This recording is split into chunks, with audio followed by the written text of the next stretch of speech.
Yo, what's good, everybody? What's good, everybody? Welcome to Follow Suit. Now, you already know who it is. It's your boy, Ruoivas Deen, a.k.a. Tha Cardmissioner. Now, listen, y'all already know I got my co-host for every week, the one and only protege, the baddest dude on the planet. He is none other than Figi Bang, a.k.a. the King of Spades, and he is in the building. Now, listen, y'all AKA already know Fiji we got a special McCall. treat for you. I got my nephew also with me, the philosopher. It You know is it. him. It is him in the building. It's the Ace of Clubs, Listen, Big Boss You know Humble, what's and up. he is in the building.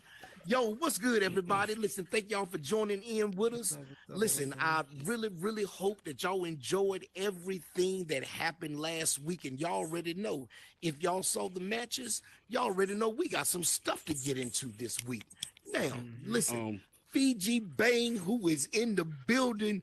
What it do, my guy? What's listen, what's good? going on? Like Carmission, you know me, man. I know we happy to be doing follow suit. You know what I mean? And I don't want to go off topic with too much, but we shout out to Houston, Texas, with the Yo, hurricane and listen, everything that's going on out there because Mm-hmm. we in the metaverse and with that it's electricity. That's a luxury that we still got, facts, being as though we not in that area. And there's facts. people that that we do business with, that are supporters, that couldn't be with Right. us, and just know you in our prayers. 52 Facts. Hittas PSL, man. You know it. Listen, You know it. You know it. Facts. man. We You know, listen. listen, we got a couple hitters that's in that area, man. Shout out to Exactly. Zell Shout out to Dean, the Zeldine, five of spades. Shout out Diva, to Yeah. Diva, the T queen of Gray. clubs, Shout T out to the Gray, the whole six of family, man. spades. Shout out to the whole You know what family. I'm saying? We're praying for everybody in that area Shout safety. out to We Lux pray that Vision. Mm-hmm. shout out to Lux Vision, because usually we would be on Lux Vision, but they've been Absolutely. affected. They've been affected by that as Listen, well. So absolutely, CJ absolutely. Right. Divine, yo, listen, yo, that's a tragedy that has happened. Um, Yo, and you're right. We are fortunate to be here, Listen, we man. are So fortunate to have that, and also, I I don't want this to appreciate be it. a sad note, man. Listen, I'm dedicating the rest of this season to my great aunt that just passed away a day ago, Aunt Teresa. Listen, man, that's my baby. You know what I yo, mean? rest Shout out, out to her. rest in peace. We rocking out, man. Listen, but look, Guard Missioner. Once again, I gotta always ask you the same question because we making history. This is the Let's get first ever season. You feel me? We going into week 11, man. How you feel just even seeing it make it to week 11? Like every week, is your anticipation getting more antsy to see the champion being crowned? Are you seeing it? listen. Like what's Let going me tell on? you something. I can, I cannot wait to see who is going to emerge this season and who we are going to crown as the very first world championship spade team. When I tell you that I am full of anticipation with that, now again, you know me, Bang. I don't mean to be, I don't mean to be looking at the glass as half empty. You know what I'm saying? But I'm excited about ironing some of this stuff that we got going on out. I'm excited to see it evolve into what it is evolving Mm-hmm. into. um and I hope that we can handle the emotions of success. That's what I hope. So I'm Mm-hmm. excited. I'm excited. I'm inclined to believe that we are about to literally take over the world. And so, I'm already practicing my apex predator speech. Listen, man, Um, that's I can only imagine how you feel being as though it's been years in the making just to even get this far, and facts, Right. as it facts. goes, it's growing. The culture of the 52 is taking on an identity of its own. Every team has its own slogan, its own way, own swagger about them. You feel me? You We know it. just had the Yeah. battle of the machine guns was this week. We had Yes, sir. AK-47 Uh-huh. versus the assault rifles. Man, that was an intense situation on that table, man. And Yo, listen, Humble got that thing he say, man. That's a set ass, and it was some listen. setting going on, man. Bang. We got a special guest on the couch tonight. I'm here. and I'm I'm, and, here. and, I'm glad, because a lot of hitters have a lot of catchphrases. I like my particular phrases, but I'm not the only one with phrases that become infectious. And and Humble has a war cry. First of all, Bigo, YouTube, Shout 'em Twitch, out. Shout 'em Twitter. out. Listen, shout out. Listen, welcome to the couch, the Ace of Club. My nephew, the Ace of Club, Big Boss Humble. He is in the Soul Tribe building. in the building. Humble, what it do, Humble? You on mute. You went on mute, Humble. Hold on, y'all. Okay, he's talking to somebody right now. So listen. Yeah. I was just talking to your niece. There we go. There we go. I'm Yeah, doing well. I'm doing well. You know, I'm happy to be here as always. Happy to be amongst family. You know, grateful, just like my man Figi Bang over there said. You know, always a privilege. You know, to sit, you know, amongst the greats, man. I'm here with it. How you doing, Uncle Dan? Yo, Humble, I'm doing great, man. Listen, we're about to get into a lot. Listen, I don't want to save this to it's the a whole end. lot, So man. listen, It's a whole lot. I don't want to save this to the end, man. So before we really break off into this PSL update, before we break off into the new rule that was implemented this week, listen, man, why don't you take some time right fast to tell the people, man? Tell them, because you got some dope stuff going on Bigo and the Soul Tribe. Definitely. So why don't you take a little time, man, just to tell the people what's going on, man? So yeah, you already know, co-founder of the Soul Tribe, Humble Mystic, the humble one now on Bigo. You can follow me there. The Ace of Clubs, you know, in the Metaverse. You know, we got some things coming in the Metaverse, some real big things coming, some surprises coming. And other than that, you know, we focused on Spades. You know how it is, Uncle Dan. Yo, listen, so Humble. We're focused on Spades because you right. And again, listen, on all social media platforms, make sure you go follow my nephew, Humble Mystic. Like he said, he's a co-founder of the Soul Tribe. They doing dope work on Bigo. I'm a part of the Soul Tribe. Listen, make sure that you get down with the get down. All right. So listen, bang. Yo, we gotta get into it, my guy. Listen, what you want to get into, man? You want to get into 52 pickup? You want to get into the Montana rule? What we going into? What we going to? Yo, so if you don't mind, if you don't mind, I would like to start. I would like to start this off with the most controversial call or ruling that I think I have put into play. It's the bad boys life. It's the bad boys rule. It's the bad boys rule. So now let's recap it for everyone. And again, make sure that you can go and check the whole stream out on 52 Hitters PSL YouTube. All right, so you can also check it out on 52 Hitters PSL Twitch and check it out on 52 Hitters PSL X, which is formerly known as Twitter. Go ahead and check this game out that we're about to get into. Now I want to let people know. I want to let people know this is something they call case law in the world. This is what lawyers study. This is what judges study to prepare for defenses and things like that.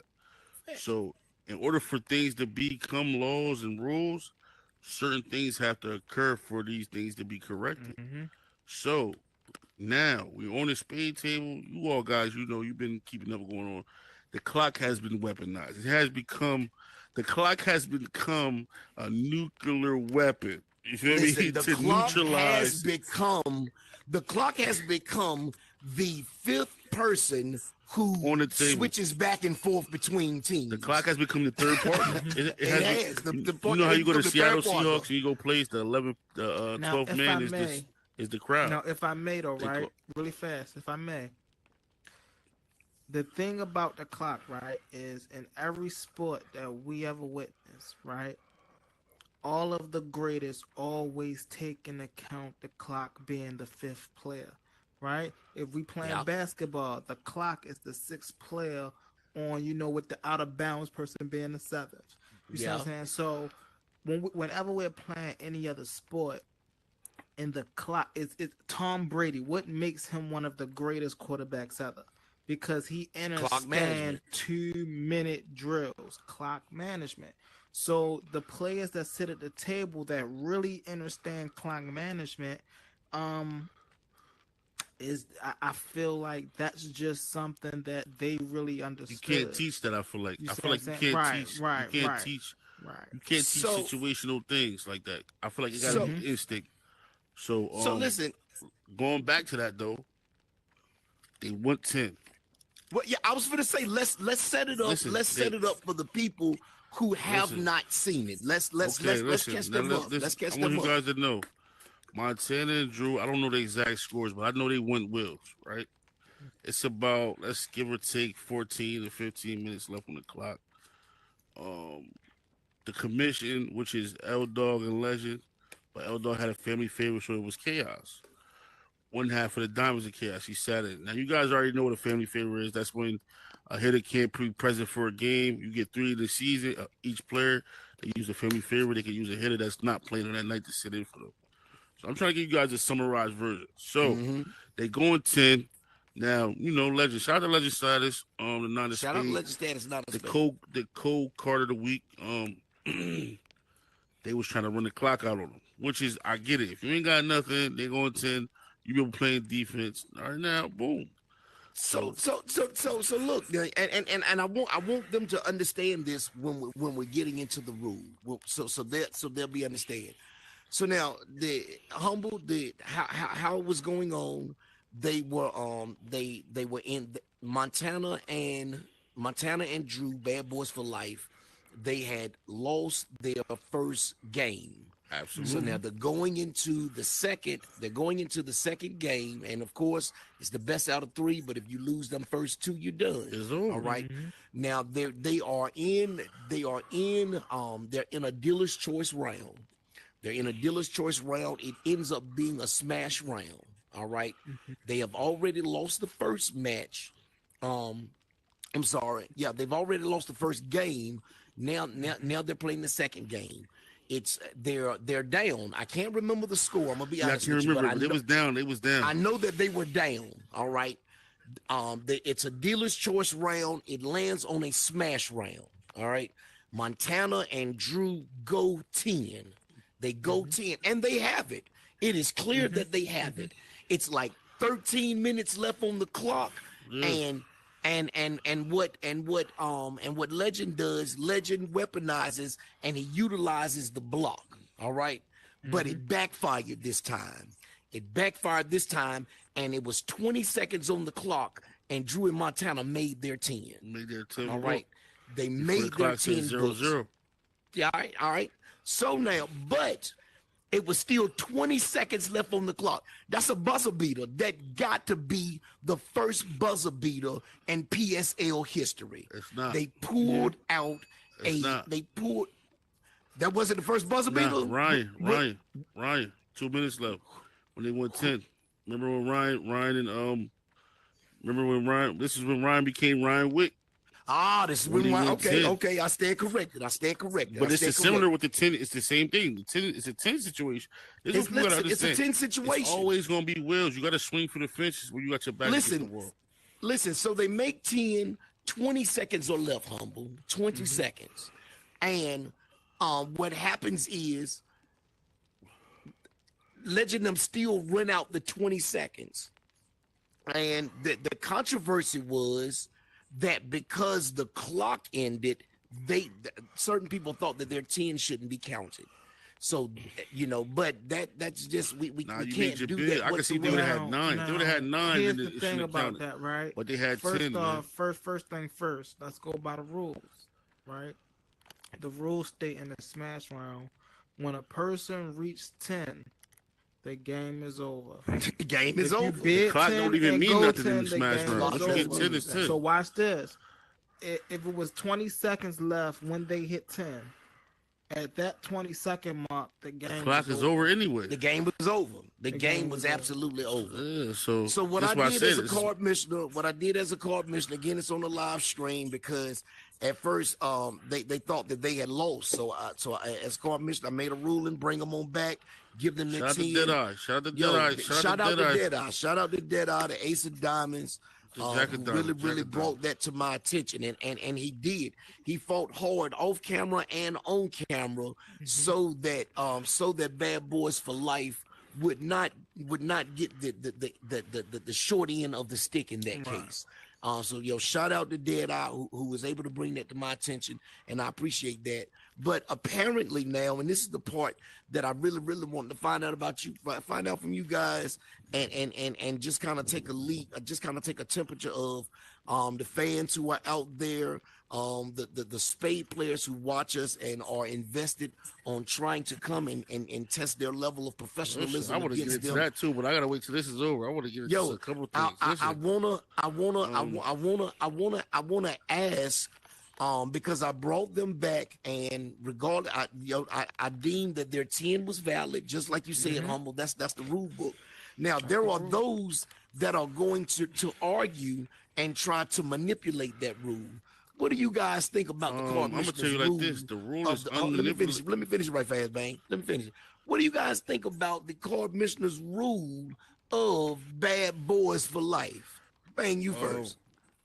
Like I said, listen, the bad boys rule. I mean, I feel like that rule was needed, and I feel like humble. It's cut and dry, man. There's no gray area in this rule. It's not. When you go listen, when you go smash round, everybody know you go 10 and it's over. So I go 10, and it could be 4 or 5 seconds on the clock. It could be 5 minutes on the clock. Yeah, The minutes mean nothing. Now let's go back to minutes the mean times nothing. where me and Deadeye made it to the 350 and it was 4 minutes left on the clock, and the team was out of there in the lava. You know what I'm saying? Yeah. So it don't. It would be. It doesn't matter. It doesn't Yeah. matter Now it would what's be on a the clock. different You made the 10th book. situation. It Oh, could let him be finish, Humble. 200 seconds left. Once that 10th book got made, that clock, that time is irrelevant. That's a Right. sudden death. That's like sudden death Yeah. in overtime. It was a listen. Yo, Drew and Montana did what they were supposed to do. They fought through the block, and they maintained. They maintained. They stayed. The whole thing is this: they didn't let that block throw them off their focus, which was get their 10, and they got their 10. Right. Because to the average person, they would have been frustrated. Oh man, I ain't gonna make. Now look, they would have let that clock frustrate them 1, 2, 3, 4, 5 seconds. They probably would have only got 9, and we wouldn't even be sitting here having a bad boys rule. facts. Being as though they kept fighting and they fought through it, and they got that 10, man. Shout out to them. No, Humble. Now- Now, because I want to hear how you weigh in on this. Now, you know, because you made a great analogy of the clock, being able to utilize the clock in a partnership, and using that partnership with the clock to weaponize it against the other team. Now, with this particular ruling, what do you think? It would have been different if it was a 6-7, and the 6-7 depended on someone getting set or not, right? Right. But we're talking clearly about a dealer's choice. It lands on smash, and they clearly made that 10. So it's just like, again, I'll take it back to sports, right? It's just like when in basketball they see something and they have to go back and review it. The first play, if they go back and review and they can't make a decision what it is at the moment, they go back to the rule books, and then they follow the rule books, and then later they go back and they say, okay, what was this, and is this specifically in the rules, or did they do something outside of the rules? Now this is Spades, we know, so the rules specifically state that once a team hit 10, the game is over. Facts. So everything else In a outside smash of round. that- In a smash round. smash round, yeah. It was choice, In man. a smash round. So everything else outside of that, whether it be the clock, whether it be, you know, how the other opponent feel, whether them trying to run out or stall, everything outside of that is irrelevant. Once that team hit 10, that's game. I like it. I like it. I like it. So, you know, again, there was some controversy. There was some controversy to the call. I feel personally, as the one who made the call, I feel like it was a valid call. I don't feel like it is a rule that can be manipulated, because it's pretty much, just as we've said on this couch, it's pretty much cut and dry. I mean, you can't use that in the case of I'm glad you used that in case of a 6 and 7, because that is a great example. You know, if one team has made their 6, you know, let's say if it's a dealer's round and it's an increase round, all right, and the one team has made their 6 and they needed 6 to go, that does not mean that they would automatically get the game still, though. Yeah. You know what I'm saying? Because the other team, the other team still has a chance to make their book, They still and have a if chance to make you know, their- so or depending on the Or they situation, could bag them and make them go back 100. You I never was know just how about it's to gonna say go. that depending They on Too the many situation. variables, man. So Or you can't. so You can't let's use say that this. for that. Let's say this, right? All right. So score is say it's an increase round, right? Score is 225 to 200, right?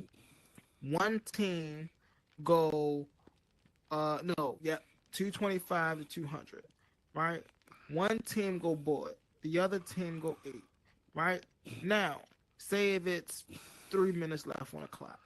The team that goes 4, right, that's up 225, they can stall out that 8.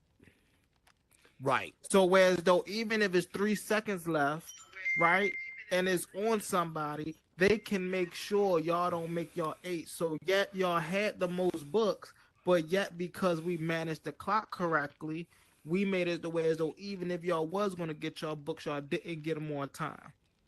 And you listen, at the end of the day, a 10 in a smash round is the game. It's a dub. It's a That's 10, man. Yeah, I mean, Listen, And I that's do want to smash, make listen, this clear. this is I what do want to everybody make this understand. clear. I've lost plenty of times in the tournaments due to 10. You know, actually twice in the same. You know, I come back, they hit a 10 on. Come back, they hit another 10. Two so in the in same this on Mount 52 in the regular season and Mount match. 52 in the regular season. So you know, hey, some situations just happen. You know, Listen. I'm gonna say this. People say the blitz round dangerous. It's dangerous. It's dangerous. Nah, it's that dealer's choice, man. That pad, man. You don't know what that pad gonna land on, man. Yo, listen, man. You out here playing defense the whole time. Imagine how demoralizing you playing defense. You get 5, 6. You scraping to get the lead, to keep the lead. That thing just land on smash round. You ain't got one book in your hand when them cards deal. Now they talking about they about to go 10. Or Figi, we already went through the what blitz. do you do? We went through skill points. It's you feel me? Yeah. You sweating now. What do you do? You gotta listen. You gotta figure something out. How about try this? to do It's 24 minutes. Or how about this, Uncle Dane? It's 14 minutes, right? It land on blitz round. Right now, you in the lead, but yet you can only go 5. And now you know because if they go 8 or 7, they're going to be in the lead now. So now you got to try to communicate with your partner without talking. Hey, now we have to manage the clock because it's a blitz round. We up and we don't have anything. And we know if they make their books, which we probably do because we probably ain't got nothing, they're going to be in the lead. You know, so I agree with that. You know, Bang, humble just alluded to something that was that's kind of what we're talking about this whole time, and kind of where we want to go to. And he's talking about partnerships. This week we saw the use of a family favorite by shout out to Calculor, that's his superhero name, the scheduler himself, the Ace of Diamonds, Chaos, who is co-host of Follow Suite. Hey, get some rest, my guy. We appreciate all the work that you put in. So shout out to my guy Chaos. Chaos was a family favorite. Used by L Dog, who is the big joker. Shout out to the big joker on Team Commission. And so the partnerships, the partnership that we saw between Legend Status and Chaos on Mount 52 the other night. Let's talk about that. What did we see emerge from that? What I seen was this. I see Chaos wrestling with morality because he doesn't like to run the clock out, but he doesn't not want to run the clock out because this is something that him and Legend already previously discussed. So he's supposed to go the route that Legend goes to. But and you know me, I'm gonna keep it 100. If you go back and watch the film, Chaos was not holding them cards for too long. He was playing them cards fast. Yo, listen, Legend was playing them cards slow, and he was playing them cards fast. Listen, that is a great observation because I mean, listen, we're talking about partnership, and how is it possible now to overcome that in the middle of a league season match? you're over the lava, and now there is a dilemma of morality between the two partners. Chaos, who has said plenty of times, Humble, that he does not employ but now he said that he was willing to go with his partner, but his partner does willing to employ that. So in the terms of partnership, how do you get over, or how as a professional spade player, how do you manage those bumps when it comes to partnerships and the discretions that happen?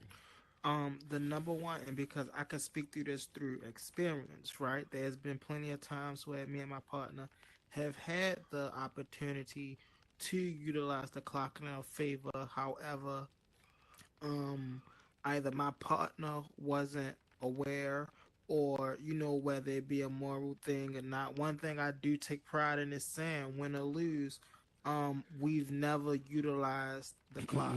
You see what I'm saying? We've never utilized trying to win. Shout out to AK-47, who has never weaponized the clock. Bang, what you think about that? My bad, Humble.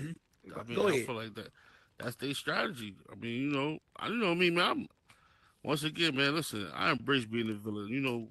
When people say 52 militia, man, it ain't too many. You like one of the only people that speak good about when they hear 52 militia, man. Like when people shout out 52 militia, the number 2 ranked spade team in the world. Shout out. But once again, I'm gonna say this, and I'm gonna say this. I didn't become a monster. I was made this way. I was made into one, because when the clock got weaponized on me, nobody rallied, nobody with the Dean and said, that's crazy. Me and Deadeye decided to take it on the chin, keep it moving. So, but let me ask you this, Bang, because when the clock was weaponized against you, I noticed that game, and I noticed that game that you and your partner, y'all had to come to the same page. Y'all had to find the same page, because once the weaponization of the clock was implemented, I looked at it and said, "Yo, man, let's go ahead and get this. Let's go ahead and get this. Let's get this over." You on the other hand, you had a mindset to, "Yo, man, bump that. We're not gonna quit. We're gonna keep going forward." Now, at that time, there was a disconnect of partnership. But you guys got it back on track. What was it in you that allowed you guys to get back on the same page? Because I'm listening. If you go back to that, when I said we had a 10. We really had a 10 hand, even though y'all did have a 10 hand.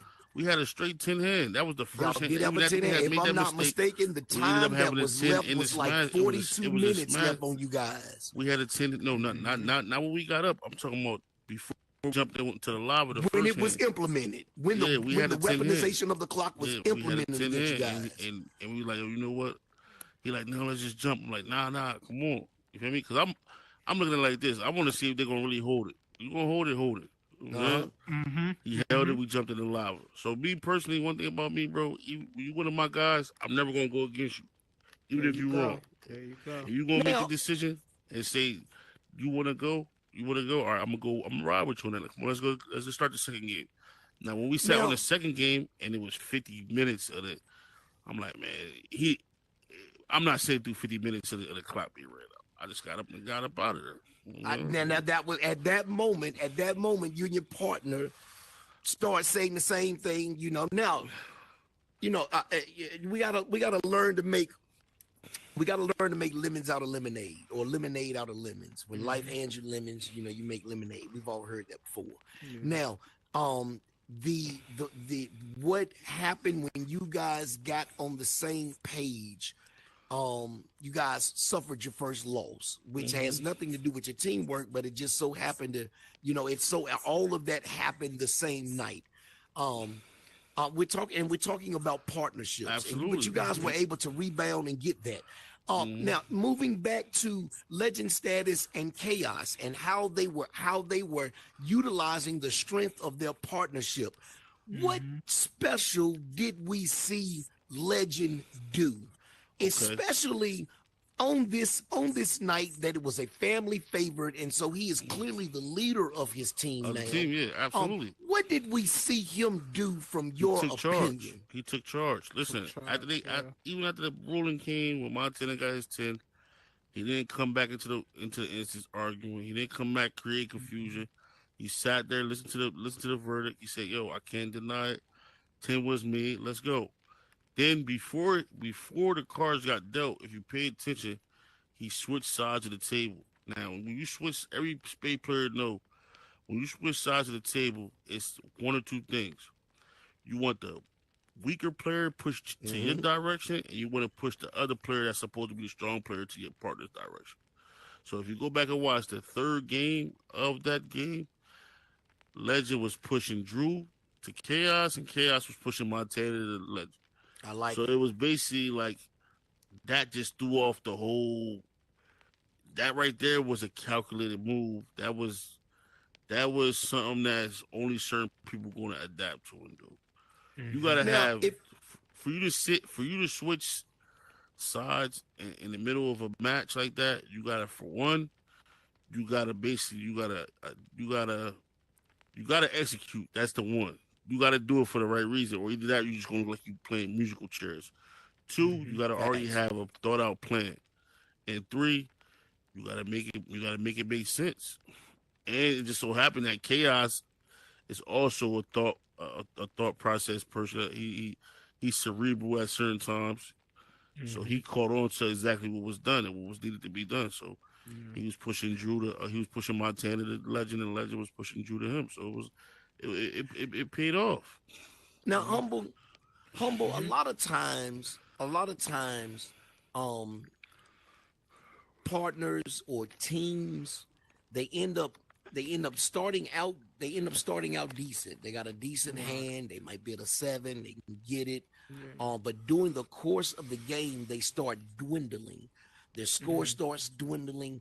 The power of their partnership, or the it starts dwindling, and a lot of that has to do with the aggressive nature of the spade player themselves.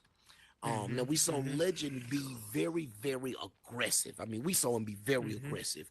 Montana and Drew had a 10 in a smash round. They bid it 7. It went to the next round, to the increased round. Legend had a 10, didn't even listen, didn't even, they had an 8. That's what they counted. Legend said, nah, let's go 10.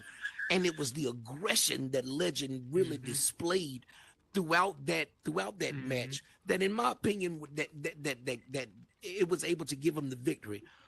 What are your thoughts about the aggression that a professional spade player needs, especially when they're playing over that lava?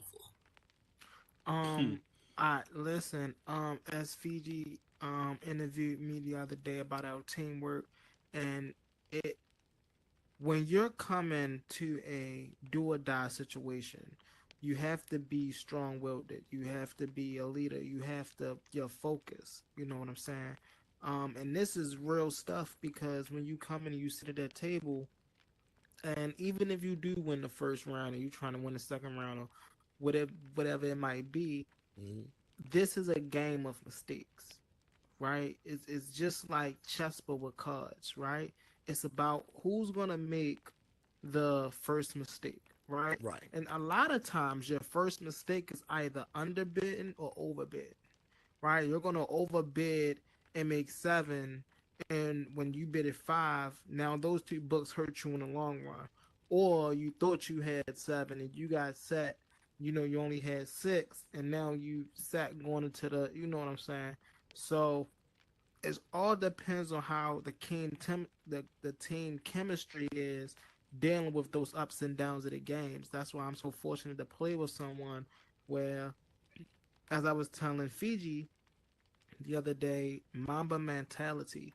We just played a game. One thing I realized when we did our most losing was when we were strategizing, right? Oh, well, we playing these 2 people. We're gonna try to do this or do that, and we realized that, hey, strategizing is good as well, but when you sit at that table, you don't know what cards you're gonna get. You don't know what positions you have to play.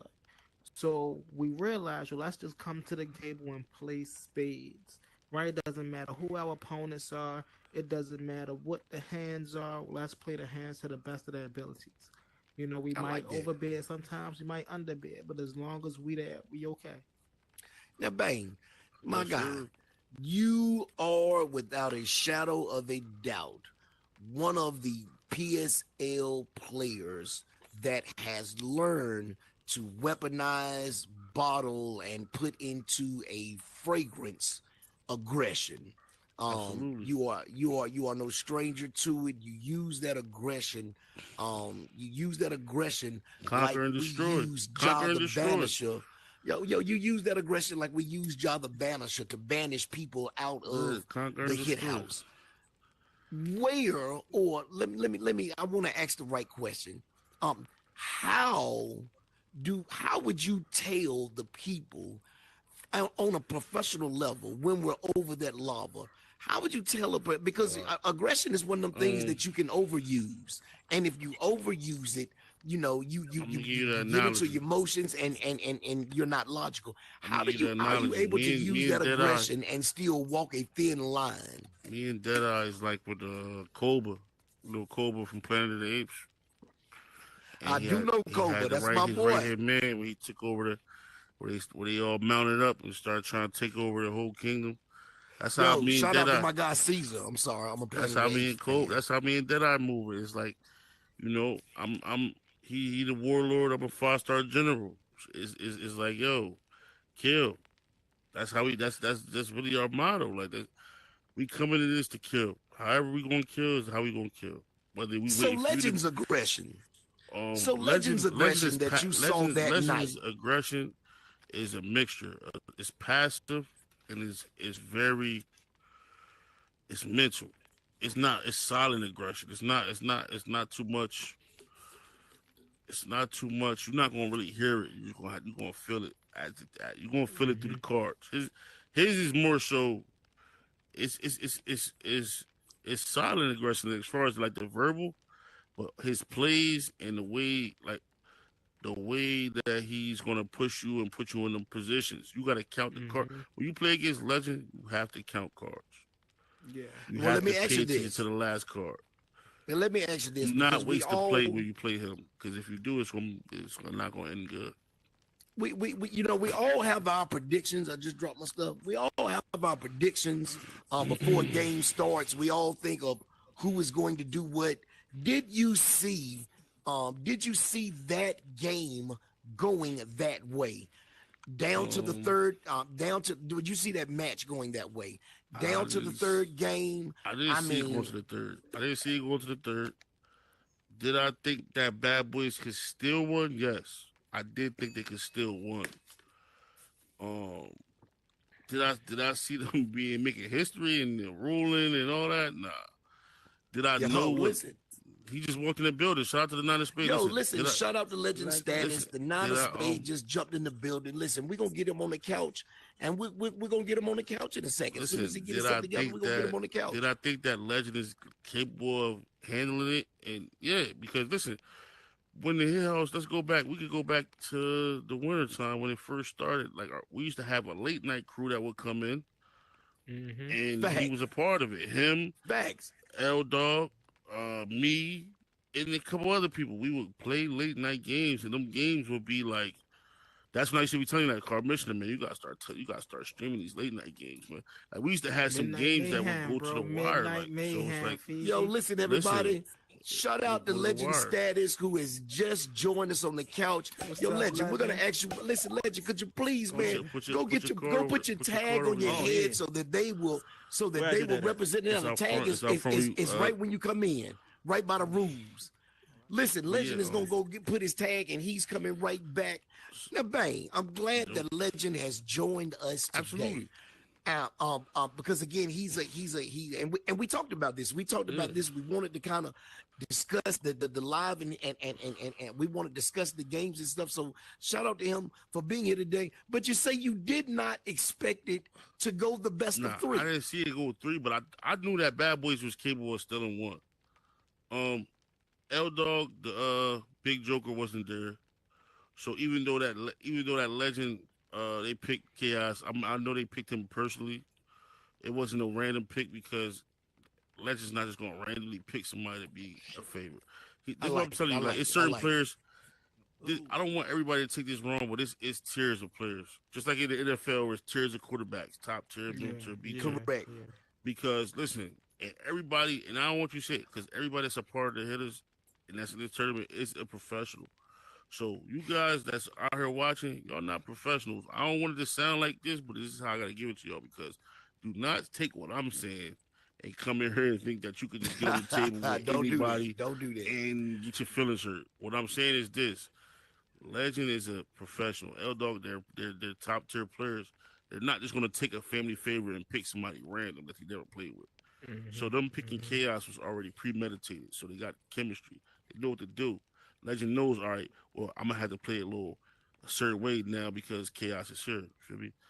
But if L Dog is there, that's a whole nother style of play. You know what I'm saying? So this is what I mean. Like this what makes players like I said, this what makes players on certain tiers, because certain players can play with anybody. And certain players can only then you got players that's only great with their partner. Which is no problem, but I'm gonna tell you this, listen. That headbuster tournament, if your partner ain't in it, you might not be able to. You might gotta play with somebody that you never played with. You just gotta get with it. You listen, them top 10, so, them top 10. So you got yo. So listen, we got Legend Status on the couch. Yo, everybody, listen. Shout out to Legend Status on the couch. Spades, let's get some comments. Baby. Let's get some likes. Let's get some hearts. Let's get all that stuff going on in the chat. Shout out to Legend Status. Legend Status, my guy, the 9 of Spades. Welcome to the couch and welcome to Follow Suite, my guy. Appreciate it. Thanks for having me. Yo, Legend, listen, man, we're sitting here discussing the phenomenal run that you made on Mount 52 the other night, Thursday night, doing the regular season matches. Shout out to your partner. Shout out, yo, listen, Shout out to L Dog, the big joker. Shout out to your family favorite on this night, Ace of Diamonds, Chaos, Legend. Listen, my guy. First of all, we let's do a little backtrack because we've been discussing the Bad Boys rule, and that rule actually affected you more than anybody. So I would like to hear. Before we get in, if you don't mind us backtracking, I would like to hear your interpretation of the ruling. Did you think it was fair? Tell us. So with that ruling, I play through anything, man. It don't matter to me. First off, shout out to Bad Boys for Life. They gave me a good little run. But I told you guys personally that those two weren't beating me unless they got a 10 in. And so when I saw that happen, I knew what I had in my hand. At the time, I had just a little joker in my hand. That was it. And I believe Chaos probably had one spade in his hand. So I knew we was already toast. So at that point, there was about 13 minutes left, about 13 and a half-ish minutes left. And so in my mind, I was like, I'm running this clock out. I hate using that method, but hey, man, if I got nothing to fight with, I'm not about to sit there and let you just roll over and just beat me down. Like that's crazy. So now, Legend, I do got to ask you. Yeah. I do got to ask you because it was a smash round. Yep. You saw that they had 10. You decided to weaponize the clock. Yep. When you weaponized it, they still made their 10, and it was 20 seconds left on the clock. Yeah. So does the weaponization of the clock? So there was about. Will it backfire? No, that was literally a foolery mistake on me. They had no chance on that. That was me just not really thoroughly looking at the rules. Because you go back and watch the tape, there was about 8 seconds once Drew was able to play the quote unquote 10. I could have held it on and ran the clock out completely, and they would have been done. He wouldn't even reach that 10. So that was just me not like I know the rules, but like it's like that was like a gray area. So in my head, I was like, okay, it don't matter because you got to complete the game in order to get the 10. But they technically got the 10, so I had no problem. That's why you guys didn't see me fight it. Like they did get the you 10, did so not, sir. I really commend you, and I thank you, Legend, for your calm demeanor. I thank you for your attitude. I thank you for your sportsmanship. I really thank you for how you handled I thank you for your handle and everything that night. I think you were really, really a top-notch sportsman. So thank you, my guy. No worries. Listen, that was top tier. Listen, that sportsmanship was what the P stands for in the title, professional. It was highly professional. It was not. This is one of my slogans. It was facts over feelings. He could have felt a certain way, but he was worried about the facts. And once he got the facts, he went with what the facts was. The facts was the 10 got made. Even if he felt some type of way, it didn't matter. You know why? Yeah. Because he got focused on business. Now, listen, I don't want to take over the segment, Carmissioner, but now that I got him here, I really want to let him know. Will you explain why you switched sides of the table, and will you break it down? Because I said this is why I said you did it. Yeah. You did it to push Drew to Chaos and for Chaos to be able to push Montana to you. Yep. So once I seen, so initially when we won, right, it's like, all right, cool, got that first win, cool. I could tell there was some momentum building, with them once they got that 10, not just off the table, but the people around us, stuff like that. Yeah. And so typically with that, even if you go to other professional sports, you got to find something to kill that momentum. That's usually like a timeout. Well, in this case, what I've noticed in 52 is it doesn't always work, but once in a while you'll get a change in momentum if you switch seats. Not a guaranteed win, doesn't mean you're gonna win anything. It switches things up, right? And I know with somebody like Montana, right, tends to get flustered once you switch things up. It's comfortability, right? And so switching that up, that allowed me to say, hey, you know what? Chaos is a good enough player to throw Montana off on that side, right? And then I can come in for the kill right behind him. And so we used that to perfection.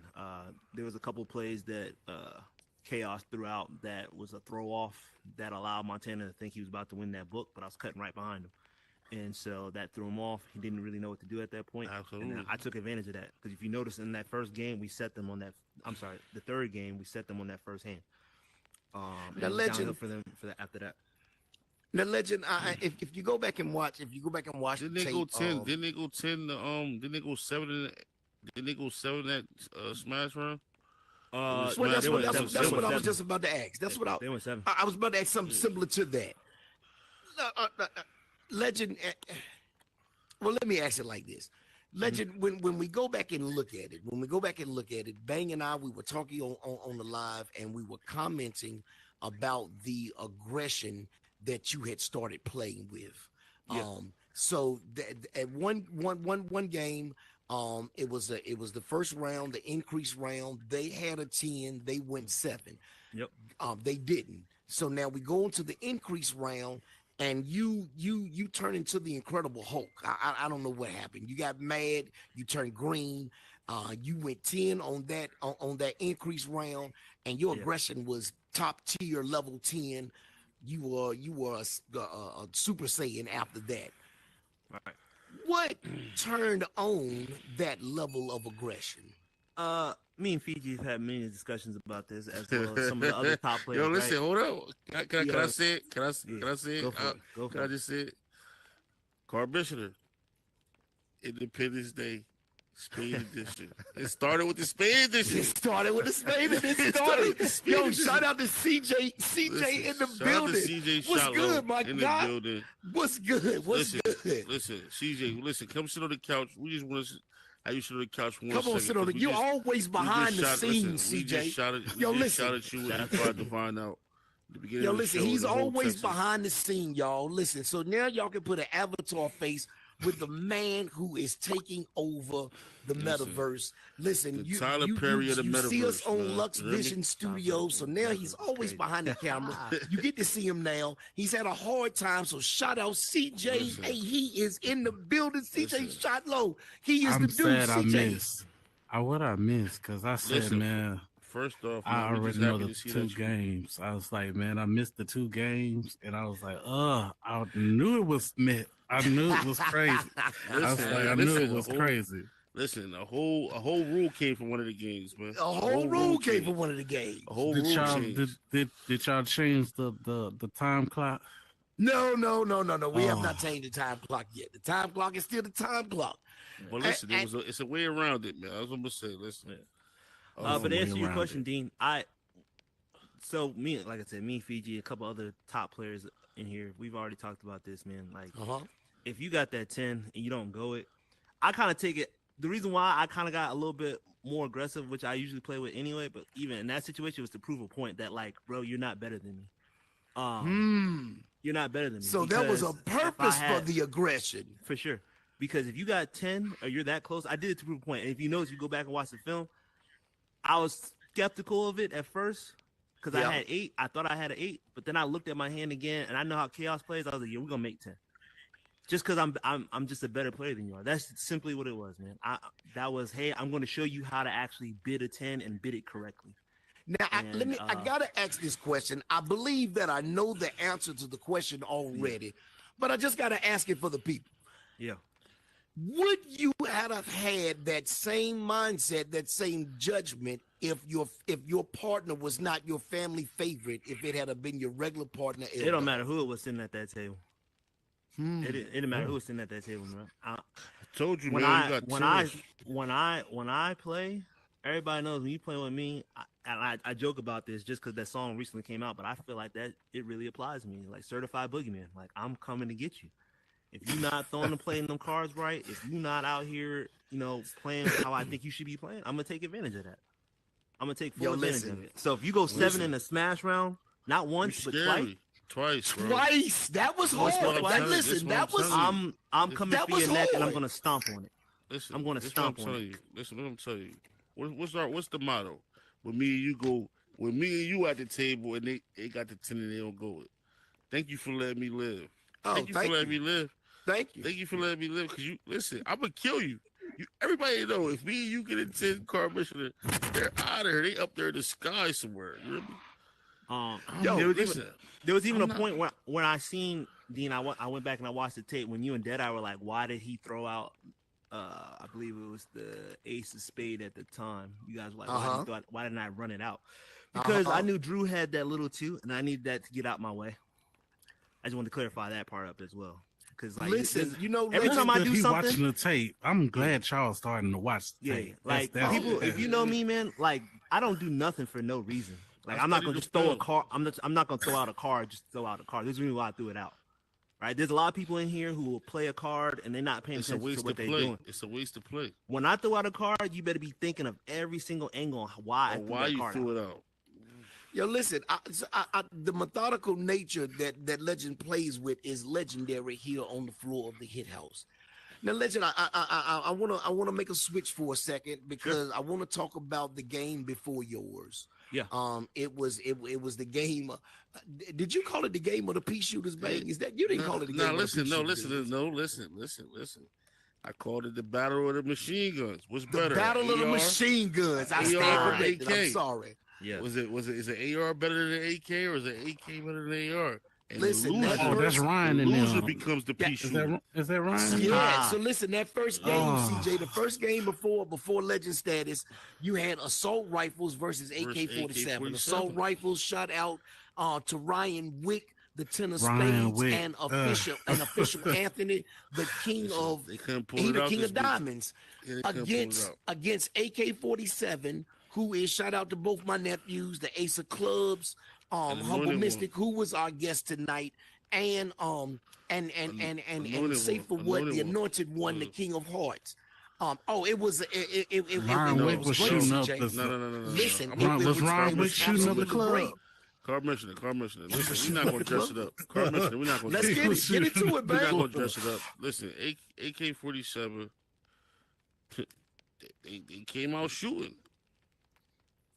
Listen. The AR-15 couldn't get in motion like that night. I don't know. Humble came in there. Let's just first off, let's just talk about the outfit Humble came in with. Blue kufi. He had a blue kufi with dark shades and a dress shirt. I don't know if he was ready. That was his war clothes. I don't know if he was going to the job interview. I don't know if he came from court. I don't know if he was a hitman outfit. I don't know what the outfit was. Humble came in there Anointed One came in there with red waves. I don't know what the fuck was going on. Like, I don't know what was going on. All I know is they came in there, they did what they did. This is what he told me at the beginning of the first match when they won. I said, yo, so what's going on? He said, well, we just shot the front door up. Now we about to kick it in.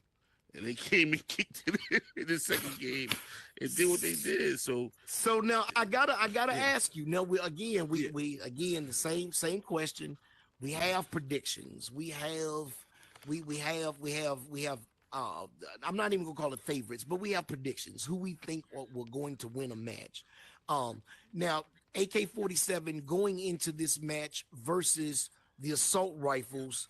I mean, AK-47 comes in with the better record, but as it relates to momentum, as it relates to terror that they've been wrecking Assault on the table, rifles. I gotta get it to the assault rifles. Listen, Ryan Wick is no slouch, man. He's Ryan Wick is no slouch. After watching that game, I thought that was a game of mistakes. It was. If you go back, Ryan, and I thought it was a listen. game of mistakes.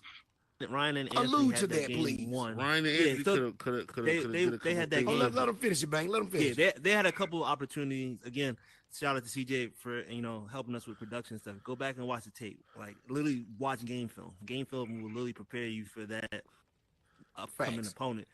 And there was a couple things that Anthony could have done in particular that I thought kind of cost him the game. And that's no shade on him. Like sometimes you just don't know. Like you can't see what you don't know. But there was a couple of things he could have did different as far as not holding on to certain spades, kind of playing it a little bit faster, They bumped a little heads bit a couple quicker. They times. bumped It was heads. crazy. Hey, Legend, they having a little problem hearing you on the stream. Can Oh, you okay. turn your Yeah, you yeah. turn your volume up some? They having Yeah. Let me see. a little problem hearing you. Hold on a second.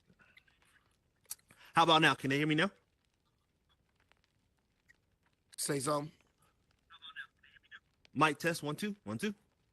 That's a little better. All right.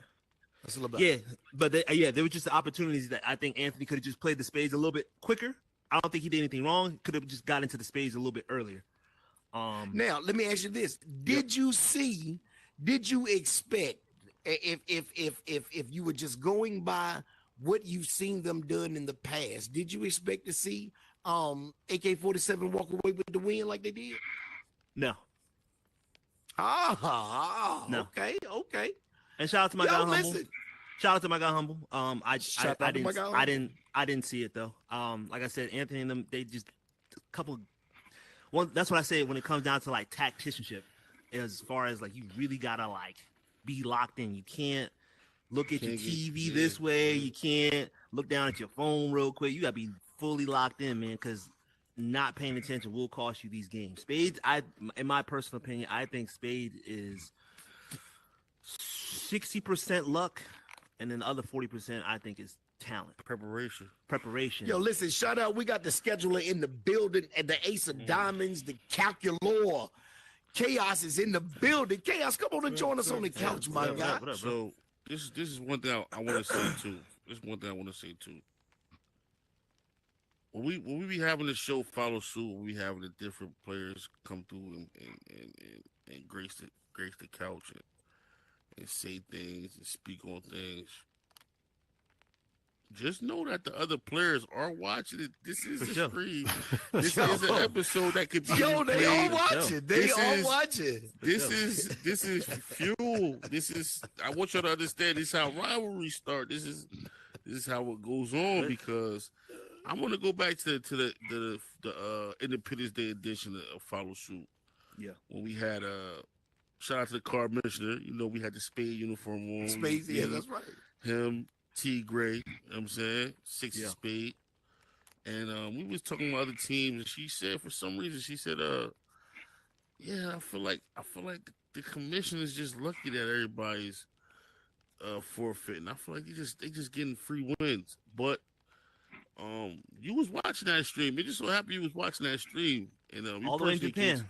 I watched you personally came and told me. All the way from Japan. Listen, you personally came and told me, like, yo, Figi, I like your energy, man, but I definitely got something to say about that stream, man. Like, oh yeah, for sure. And I'm gonna put this out here. You one of my guys anyway. Sure. When it comes to the Spade, like, I actually enjoy playing against Legend and the top players. That I view as the top players. I'd rather play with them and against them, because I feel like that's just iron that's sharpening iron. Like I don't want to just play against anybody. I want to beat the top players. So Yeah, you get better. you get better so like that. So in was regards to that- that motivating you? Did that? that episode, I need to come out and stomp on somebody's neck. Unfortunately, it couldn't be her and homie again. So in watching that episode, So when you say again, you basically saying that they already felt your wrath already. yeah, you already got it. I don't need to prove it again. They be working though. Every time I come in, they at the table and them and we. If you go back, I think what you it go is. back and watch that. You go back and watch that episode. That I don't know what. We already that was stomped on their nasty neck. business. That was So nasty. the first play of the game, she decided to go sit. Her and homie decided to go 6. I told L Dog, let's go 8. And everybody was just baffled by that. So 8 plus 6 is 14. That's It's 14. 13 books. So somebody. I did that on purpose. Like, oh, okay, I can't play you. All right, cool. We'll go ahead and go ahead and show off. I think with certain players, I think it's you haven't seen just because of like me being in Japan for that long period of time before I just came back. I don't think a lot of people have really seen me play. Some of these new people. And just because like my name's probably dropped off in that leaderboard more than likely, it's because I haven't been in here. You know what I'm saying? Yo, So, if I'm not mistaken, you are. The last time I checked, you had made it to the front Like page. number 10. You like number 10. you know what I'm saying? up there. I made it to the front page in a different country. I'm not even playing that much. Yo, Imagine if I was in here every day. shout out. and that's not to say I'm the best, but like I am one of the best people in here, and that's not even a debate, an argument. One of you people want to say I'm not sure. Nah, I solidified that, and I proved that on Sunday. Granted, it was against Montana and them, but the way I did it, it showed you I can win in any style. I can win when somebody gives them the win. I can win when I'm blowing you out. I can win in a tight game. It don't matter. I'm gonna come out and I'm gonna compete, and made the best person win at that point. Okay. Now, Chaos, welcome to the couch, my guy. Welcome to the couch. I hope you're feeling good. I hope you got some good rest. I'm glad to see you here. All right. Now, listen. It sounds like a setup. That's a question. I got a question. I got a About, question. Well, he got a question. we're talking about that first game before you guys match of safe and of AK-47 versus assault rifles. Now, I do want to make a nod back to a question that I already asked, but I want to use that to tie into what we're talking about now. Now, we were talking about the level of aggression that you guys play with.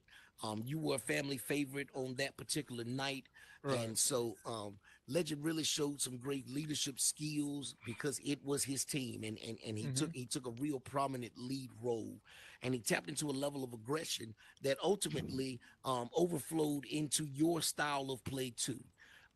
Now, as it relates to the need to be aggressive on the spade table, when we're talking about AK-47 versus assault rifles, do you feel that there was a lack of aggression in that game? Because Legend said that when he looked at it, he kind of saw it was a game of mistakes. Again, listen, shout out to both teams. But Legend say he kind of just saw some holes in there. What do you think? I honestly, I didn't even see the game, so I'm not going to even comment on the game. I can comment on what I think of the players and things like that, but I can't comment on that specific game itself because I didn't see that game. Well, give me what you think. Give me what you think because you've been in the Hit House for a long time. You're the scheduler for the league. You've been able to test everyone's skill set playing on this table. What do you think about the level of aggression that both of them have, both teams? I think when it comes to which one is AK-47? AK-47 is Humble Mystic and Safe for What? Whatever he go by today. So I think for them, shout out to Anointed One. Was that a sneak diss? Whatever he go by.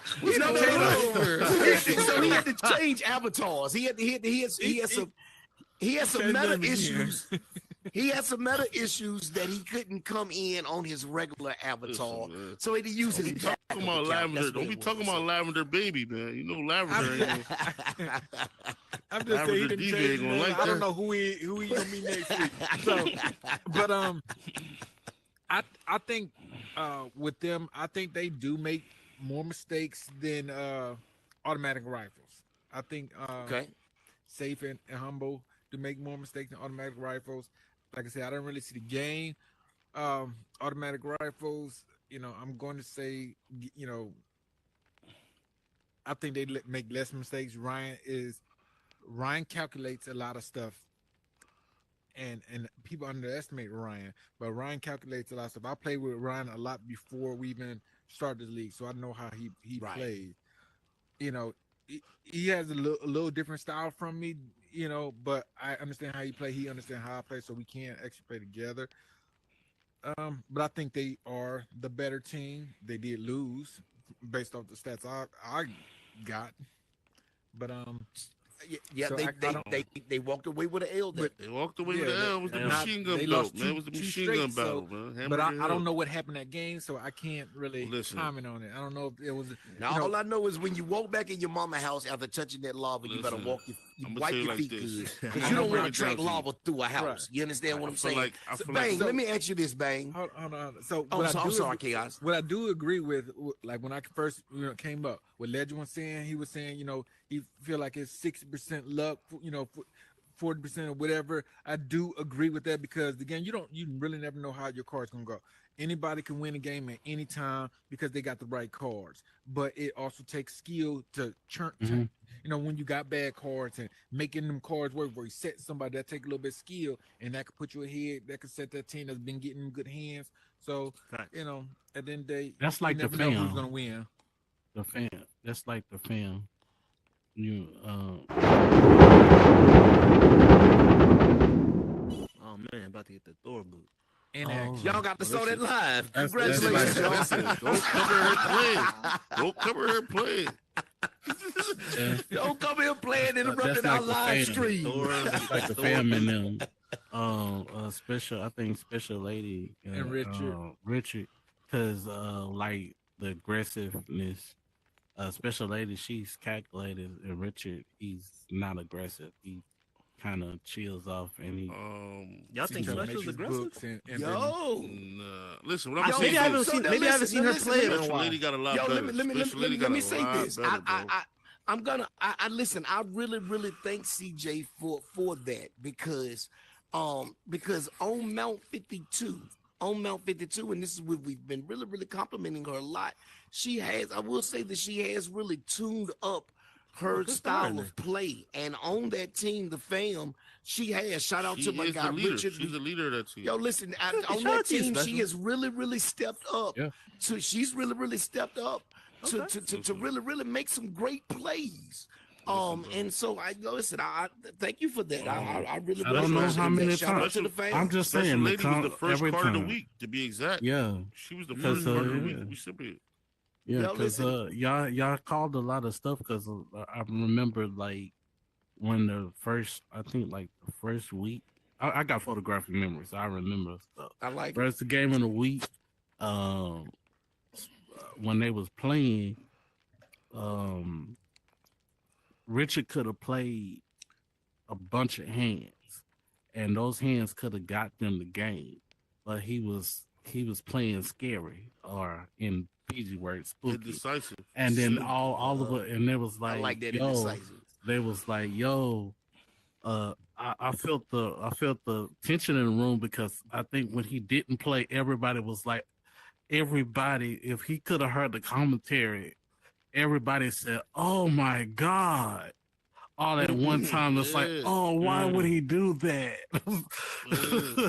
And it's That's just, hard. I remember that game. it was I remember the bad. exact game you talking about. 'Cause It was Do you like, guys- it was like So, question for you it guys: was away from them to win. do you think that because Richard has apparently been playing like that, that has elevated Special to step into that I leadership feel role like it was and play I feel more like that's- aggressive?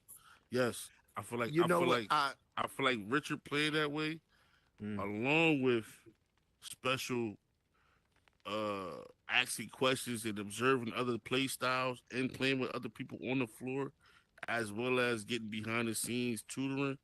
Mm. Yeah, she watched. has helped her. I feel Listen. like it has helped her. I feel like it has helped her get more confidence. Yeah. I feel like it's letting her know when she has to take the lead. And I feel like right now on that team, she is Kobe and Richard is Shane Battier. Or that's hardcore, that bang. God almighty. I'm just keeping it 100. Listen, I'm just saying. I thought you was at least gonna give him Ron Artest. Nah. He's not Ron Artest. He's not that. He's Shane Battier didn't even play with Kobe. He's Ronaldo Balkman. You know what I mean? So listen, at the end of the day, bro, listen.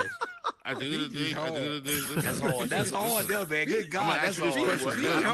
Listen, we all professionals here. Listen. We all professionals. Shout out to Pastor Rich. This is facts over feelings. Because again, don't come in here off the street thinking that you are going to anybody. Listen, we say this is one rule in the Hit House.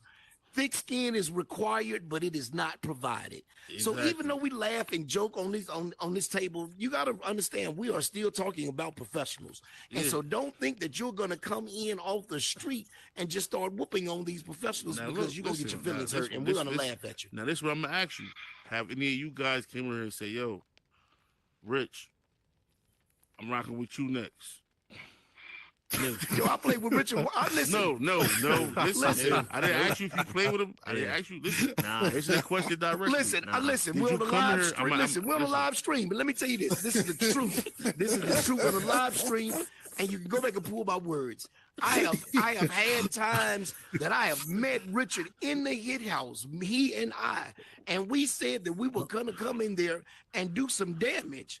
And we did do. No, I'm not saying that he didn't get wins, but what I'm saying is this, Cardmissioner. You got me, Legend, and Richard on the sideline. It's a war. It's a war going on at that table. You got Boss Lady and let's say, you got Boss Lady and Part. Oh Lord. That's hard. You got who you going to war with? Listen. Matter of fact, it's two tables. He Look, being messy. That's messy. That's messy. You got Boss Lady and Part. This is Drink Champs. I'm gonna take a shot. This is Drink Champs. I'm gonna take a shot. This is Drink Champs. Shout out to Norris. Shout out to Norris. You got the Royal Setters on this table. You got to pick between me, Legend, or Rich. Boss Lady and them over here. Royal Setters on that table. Come on, man. You know it's going to be the protege. This is Drink Champs. Protege. I'm taking a shot. Or Legend. You ain't taking Rich. Not saying that Rich can't get busy. I'm taking a shot on that. But listen, that's shot is the indirect confession. Listen, shout out to Pastor Rich, man. Ace of Diamonds, because he does do work. Yeah. Now, now, Bang. Again, we've been talking about aggression. We've been talking about non-aggression. We've been talking about all of that, but at the end of the day, that first match between assault rifles and AK-47. Pea shooters. Yo, AK-47 walked away with the dub. Listen, and if I'm not mistaken, they were 2 and done. Did you expect that? Yo, no, listen, I didn't. Hell no, I didn't expect them to be 2 and done. Listen, Official Ant had a couple plays that he could have made to shift the game, and because listen, this what people gotta understand. It's times where the weaker player has the stronger hand, and the stronger player has to become Batman, has to become Robin, and the weaker player has to become Batman. That's what makes a great team. When you got the power could be on both sides of the table. That's where you out of the 52 militia. Royal Setters, I mean, not them so much because John is the muscle of that. Then you put pressure on us, but that's for later. But you know, the commission, you feel me? He don't like. So, listen, look, John definitely is the muscle. Zell is I'm gonna tell you the truth. I'm telling the truth. John is the muscle, bro. Y'all still mad as hell. No, it's not even being mad though. But that is a true statement, bro. On that team, John is the muscle, Zell Deen is the bully. And listen, that's no shade. Listen, that is no shade. That's exactly what it is. Listen, that's no shade whatsoever. But that is really a breakdown of most teams. Goes, bro. Most teams, you're gonna have that person that is pushing, and then you're gonna have that person that is bullying, that person that is talking. You know. So on that team, I like that analogy. I like that breakdown. So that's what I'm saying. Like, it was times where Official Ant was supposed to become Kobe and be aggressive and rally the troops, but he couldn't get it. He was playing more like Shannon Brown. Now, let me ask you this question, because especially on Mount 52, we've seen the evolution of Ryan Wick become a cerebral assassin. Absolutely. He has become top 10 player, assassin. listen, top 10 player in the whole PSL. We already know he shoot you. If you go back, listen, if you go back to the follow suit, I was the one that called it though. You the one that called it. When I called it, but this is why I'm asking you this. Yo. This is why I want to ask you this, because you were the first person to notice, to comment on his cerebral assassin skills. You were the first person to don him with the new name Ryan Wick. I mean, you have really been pushing Ryan and his skill play throughout this season. Shout out! I think that's a dope. I think that's a dope thing. Now let me ask you this: his partner, Official Anthony. Yeah. Are we still waiting to see him? We waiting to see him have a breakout game. That's what could make the assault rifles dangerous. If he has a breakout game or two where he's like just playing off of just reaction, not overthinking. That's what I need people to understand. It's like muscle memory. Like when you work out, when you play Spades for real, it's just a reaction. It's like reaction. Like Legend knows when to cut and when not to cut and when to throw off. He did it earlier. You did it on the table where most people would have cut that book. You'll throw off because you know. You do that. It's second nature. You know when to throw off and when not to cut. Same thing with me. It's just certain players know what to do. And when if he gets that game, if he gets that part of his game down where he's just reacting instead of overthinking, I've had a couple of talks with Anthony about that. And he's aware of it, and something he's working on. You know what I'm saying? If I remember correctly, he told me that he hasn't been playing Spades too long. Like he's been playing, but he hasn't played it maybe as long as everybody's sitting on this couch. Okay. But he's still developing. He's still learning. And so I've talked to him and I've worked with him a couple of times, and I think he's gotten way better than when he's great. Listen. Than when he first got here. From when I first seen him play till now, I think he's done excellent. I think he's way better. What I'm saying is when he gets to the point where as though he's not, damn, what should I do? He already know what to do. That's when the assault rifles could be. Yeah, that's when they could get dangerous. Chaos. Well, first of all, you had a comment. I got a question for you. Well, Did you have a comment on? Go ahead with the question because I got something. Okay. So now, as the scheduler, Bang said something about Ryan, and we're waiting for Ryan to have a breakout game, because a breakout game, even though we're about to go into what week we're going into? 11. We're going to week 11. So we're about to go into week 11. Is it too late, in your opinion? Now, you are the math guy. You are the scheduler. You are that guy. Is it too weak? I'm sorry. Is it too late to wait for a team to still be waiting to have a breakout game? As it relates to the rankings, can a team have a breakout game and really turn things upside down? Honestly, at this point, anybody could still make it into the playoffs. Yes, we're still in there. We're on week 11, but technically most teams are only got 8. Most teams basically at 8 games in out of their 14 out of 15 games, 14 games.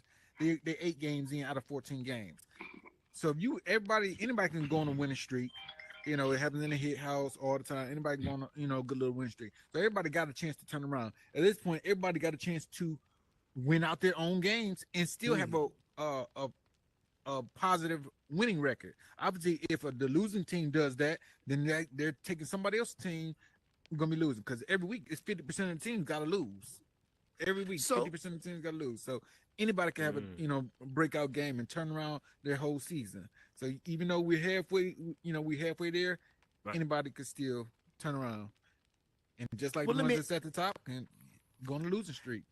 Let me ask you this, because we have a couple teams. We have one team that has yet to get a professional win on Mount 52. That is Set Chasers. Shout out to Set Chasers. Pardon my flow. the 10 of diamonds, who is half of the Hit House champions. That's a world title, and his partner Skywalker, what's Skywalker, the 7 or the 6 of diamonds, if I'm not mistaken, 6 of diamonds. Shout out to them that they're still trying to find their footing to get a W. But even with teams like that, even with Bad Boys for Life, who have 1 win and what, about 5 losses, are you saying that it's still not too late for even teams like that? It is not too late for even those teams, the teams that's all the way at the bottom. It's not too late. Mathematically, it's not too late. But however, because they're at the bottom, did that ruin their confidence? So if it knocked out their confidence and they not as motivated to play, it might have ruined them that way. But mathematically, it doesn't ruin them from making it to the playoffs. Okay. But it could have ruined their confidence, which could turn around and make them lose them games, because they might be, decide, what, let me call in a family favor or something like that, and and change. It could still change. The losses put an extra toll on them to try to do better, or it's going to just worsen them, and they like, I don't care anymore. So, yo, listen, everybody. So listen, right now, what we're going to do, we're going to bring you a special edition of Follow Suite that is presented to us by Trap Street Radio, aka the owner, the establishmentarian, the founder, Figi Bang, the king of Spades. And this episode is considered 52 Pick 'em Up. Yo, Bang, hit us with it, my guy. You on mute, my guy. You're on mute, brother.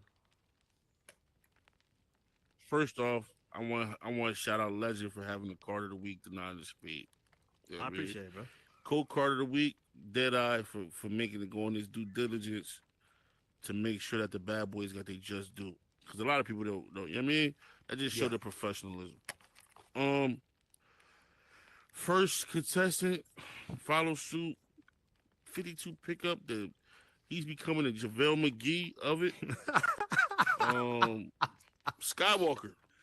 Shout out Skywalker to 6 of diamonds. How dare you, bro? Why does Skywalker make the 52 pick 'em up? Listen. How dare you call for a family favor when the number one thing in the PSL is we trying to have the first ever uncontended number one team in the world. And you'll rather go play dominoes for holographic bucks, or we got real bucks on the line, and then you got the audacity to come to your own game, go in the stands and wave. Oh man, that's nasty work. That's crazy, that's belligerent. I'm calling for a drug test. He got to be on PEDs or something, because I don't know what could make you want to even do something like that. Yo, listen, that's nasty work, sir. Secondly, last week you made it when you didn't go back to my man Cuts to. So this is 2 weeks in a row that you owe 52 pickup. Wow. This is ridiculous. Wow. He's becoming JaVale McGee. I used to call him Grant Hill, like, oh, this is my OG. Nah, Chaos. What do you think about that? 52 pick 'em up. What you think? Hey, like I was just saying, once you down and that you 0-7, mathematically you can still make the playoffs. Like I said, if you is that a give up move? Does that sound like I've given up? I think if he was 7-0, he would have been there compared to being 0-7. I think if he was 3-3, so to me, it makes a difference. That's why I said, even though you're 0-7, you can still make the playoffs. But where's your motivation at? Did you lose motivation? I got you. And I think to me, I think he lost motivation. If he was 7-0, I think he would have been there. I think, but listen, I feel like he would have been there. Let's bring Legend in right fast. Legend, you're new to the couch, but you're not new to any of this. Nope. What do you think about 52 pick 'em up, Skywalker? Hey, Skywalker, I if that is true, bro, that's what happened. That you can't do that, brother, and you better than that. I know you, and you know me. Like, we gotta look down on that, bro. You can't go out and try to play. You're a professional. You got to come out here. You can't leave Pardon You my got to flow. compete. You can't leave. Pardon's my guy. Shout out my guy, Pardon on the flow. You can't leave one half of the grudge match champions hanging like that, bro. You can't. Pardon comes in here every week, hard. and I know he gives it 150%. 150%. Regardless if he's on the table, if he's winning, if he's losing, he's still gonna be Pardon. He's gonna talk his shit. He's gonna have a good time, and he's gonna compete. You going to play another sport? Why are you supposed to be with your partner and then come back into the stands to come wave at him? Bro. Go watch the footage. Go watch the footage. That's wild. And listen, I had a front row seat to it because it just so happened I was a family favorite that night.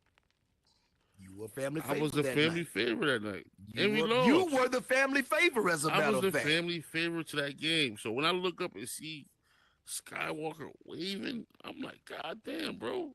Waving from the sky. And then when I did my homework on it, I'm thinking he just came back from something important with the family. Cool. This guy was in the domino world looking for the double blink. Looking for the double blink. That's crazy. And then when I get to the bottom of it, it's because if he wouldn't have played the game, he would have forfeited his belt to the one and only Chaos. So you telling me that the domino belt is overriding the Spades belt that we all on the line for? This is crazy. I couldn't listen. Me personally, Cardmissioner, if that was my partner, I would have had to come to you and had to ask for a trade. You can't leave him hanging. I would have needed a trade. Yeah. I wouldn't be able to do it. You would have had to let me. When's the trade deadline? We got a trade deadline. Yeah, we need a trade deadline. Well, listen. We're going to increase our reserves. Listen, we're gonna do trade deadlines. Hey, listen, I like it. Listen, I we like need an all-star weekend. Listen, we need an all-star weekend. Yeah, we need to get some minutes. Some bench players. Listen, I need some minutes. We need an all-star weekend. We need something. You feel me? Like, because it was crazy. That's crazy. So now again, Bang. Well, not again, but Bang. That's your 52 pick 'em up. Is that all that makes 52 pick up? No, not at all. But that was just okay. You know, when you make it back to back, I gotta listen. Everybody knows Shaq in the full. If you remember before JaVale McGee became 3-time NBA champion and one of the pivotal pieces in that Warriors back-to-back championship, to when he was with the Wizards and all that, just running around, just tall and dropping the ball, doing anything. Goofy plays all the time. Shaq was on him so bad, bro. Like, JaVale McGee. Listen, Skywalker, you this close, baby. You make it one more time. When I say 52 pickup, your face gonna pop up. I'm gonna have CJ Shotlow put you. I'm gonna have CJ Shotlow put you as the logo, man. Don't do it. Listen, you gonna be the Jerry West of 52 pickup. The second, listen, I got a team. I got a team that's about to make it. I don't know if I ever put a team on her at once. You have never put a team on her, sir. We got the bad boys for life and making it for not going 10 in the smash round and going 7 twice. Listen, they made history. They got a rule. But when you get 10 in the smash round, you have to go it. That's game. 10 in the smash round, and you got it. You got to go it. That's game. Listen, and this what made me make sure I give it to him, because the next day, Montana. Shout out to Montana. He's in here going 10 on the table. He's going 10 in the hit house, but going 7 in Mount 52. No little bro. You need to be going 10 there and just keep going 10 there. That's crazy. Listen, Drew, I need for you to take the reins. I need for you to stop being indecisive, because you're a part of this too, because you're telling Montana you got 3 books when I'm counting 5. Plain as day. Like, come on, man. I can't. Y'all professionals, I got to hold y'all to the professionalism. Y'all just made 52 pickups. So, listen, we had Skywalker. We got you. I think I'm missing somebody else. I don't even know who it is, but I know we had a couple games get canceled because of the hurricane and all that. That's about it. Listen, and shout out to Ryan Wick, man. Y'all got to go back and watch the film where Ryan Wick did the jump shot when he shot him. But it ended up, you know what I mean? Listen, he swagged out. Listen, Ryan Wick is swagged out. You know what made me see what I saw, right? I just could see, man. Like, I seen it, Cardmissioner. Like, you can just tell when you see the puppies in the litter. Yeah, like, that's the one I want right there. He got a nice coat on him. Yeah, when I see Ryan, I say, yo, that's the one I want. You know what I'm saying? I see it in him. I'm going to bring it out. Yo, let me ask you this. Yeah. Because we got 52 pick 'em up, and you said it at the beginning, but I wouldn't mind you getting into it a little bit more. Card of the week. Card of the week, man. Legend status. The 9 of Spades. The cerebral Magneto of the Hit House, man. You know Legend status. Card of the Magneto week. of the Hit House, man. You know what I'm saying? Why is Legend status card of the week? Because he made major move. Like, all right, I'm gonna break it down. When that happened, when that ruling got made, it was professional. He kept it peak. He didn't argue back and forth. We was on live stream. He didn't dispute it. He said, all right, that's what we're going to do. Then, on top of that, he called the audible. A double reverse. Look, you go here, I'm going to go here. He called motion. You know what I mean? That's motion. He called motion. Now the defense don't know what's going on.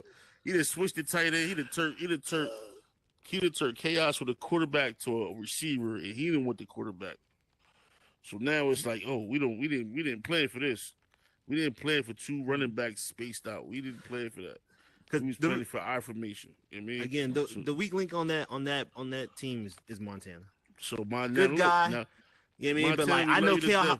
I know how Chaos can play. So I know Chaos. He played throwing my way. He played one at a time. Yeah.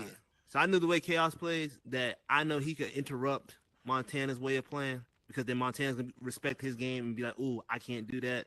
And then I'm gonna come right behind Montana. And I knew Chaos is good enough to eliminate Drew.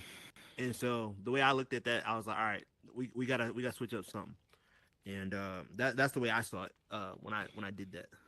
And that killed their momentum right there because now it's like they instead of them going back straight to kill mode, now it's like they going back to trying to learn, like trying to figure it out.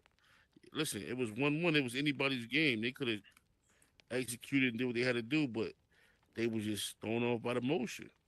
That right there that's a lot. That's premeditated. Shout out Legend status, making the card of the week. Yo, I think that's dope. Listen, we got the schedule on the building. Yo, listen again. Shout out, thank you to Trap Street Radio, who is the sponsor of 52 Pick 'em Up, and who is the sponsor of Card of the Week. Shout out to Figi Bang, the King of Spades. And if you want to catch Trap Street Radio, you can catch Trap Street Radio every Tuesday night, 11 o'clock. Here in Horizon Worlds. You can check it out on Lux Vision Studios, on YouTube, Twitch, TikTok, Twitter, Instagram, Facebook. It's coming you can check it out on everything. So make sure you check that out on all streaming platforms Tuesday night. Chaos. Listen. So now that we have had losses, wins, now that we're about to go into week 11, how do the standings look? How do the rankings look? Okay, I want to get into the rankings, but I want to address something first. All right, it's nothing bad. Everybody already know PG always be going in on me. No matter what I do, PG love to go in on me. Yeah, I've been wanting to ask this question too. Wait a minute, hold on. Let him finish. I'll let you ask the question, whatever. But they don't really talk about my team too much. PG go in on me, but you don't really hear nothing about the Diamonds of Chaos and they're playing and too much. You don't really hear that too much. I want to hear it right now on the table, like y'all's opinions. Oh, y'all opinions? Listen, I'm gonna tell you the truth. My opinion of the Diamonds of Chaos, I feel like y'all a sneaky team. I feel like certain people they need to pay attention to y'all. I feel like when y'all on the schedule, they better account for y'all. But am I worried? Nah, not really. Nah. I would say Chaos. The reason why I think maybe you guys aren't maybe in the limelight, maybe as you guys should be. I think it's just because of you and Sherry's personality. Yeah, very laid back and chill, right? Which is good. You should stay that way, right? Because be a silent assassin, right? Be a silent assassin, just come kill him. But I don't think it's because nobody thinks you two can play. Yeah, nobody. It's not that nobody saying that. I think it's really that's just not y'all personality to kind of be upfront about things. Listen, well, you guys are upfront about things, but you're not like what's the verbal. Word? Like you're not verbal about it. You don't talk about it. You don't say nothing. Like me, I'm gonna talk shit regardless if I'm winning or losing. I'm talking shit. That's just me. You know what I mean? MsSherryBaby didn't want to be on the show today. She said, "Figi, I need you to talk about what I want to talk about." Like, that's not y'all. Follow Suite. She said she ain't really. she don't really like the limelight. I feel like y'all partnership is perfect. As far as personality wise, I feel like y'all know each other playing styles too. Yeah. I feel bad for somebody that would think they could just get on the table and just play any type of way, because MsSherryBaby definitely knows how to play. You definitely know how to play. So it's like, yeah, hell, y'all the only one to. That'd be a waste of time. That would be a waste of time for somebody to think they can't just do what they want. Like, because if I'm being honest, the only team that actually get on the table, I mean, granted, I've got some things thrown in my favor as well, but as far as to get on the table and beat me, you two are the only ones who did that. I will say that, and I have said this. Please go back and check. Go back and check the stream, and go back and check the Follow Suite episodes. Y'all, I've said multiple times that I am really, really surprised that Diamonds of Chaos has the record that it has now. I mean, that is a surprise to me. What you guys reckon? I mean, right now our record is 4-3. 4-3.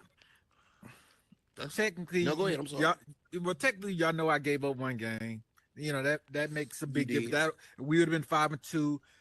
There's other times, even with when I played Ryan and Fisher Anthony, when they beat us with a 10. We was whooping them. We was whooping them like 230 to like 50 or something, and then they got a 10. And I could have ran out the clock technically then, but that was before the big. So technically, those two losses, and I don't even remember my other loss against Figi, and they ran out the clock on us, so we ain't gonna get into all that. I would say you two. Don't say that we just ran the clock out on you like we just wasn't. I mean, y'all did it 2 games. Like, listen, I had a chance to do it at 13 minutes, and I didn't. And then y'all did it that next hand because y'all got the better hand. What was the score? What was the score? Well, y'all ran the clock out because chaos, though, because like look, the whole point of people running the clock out is because they probably going to lose if they didn't. I want to ask a question now. Since you got me. See, you always know how to bring me out of rare.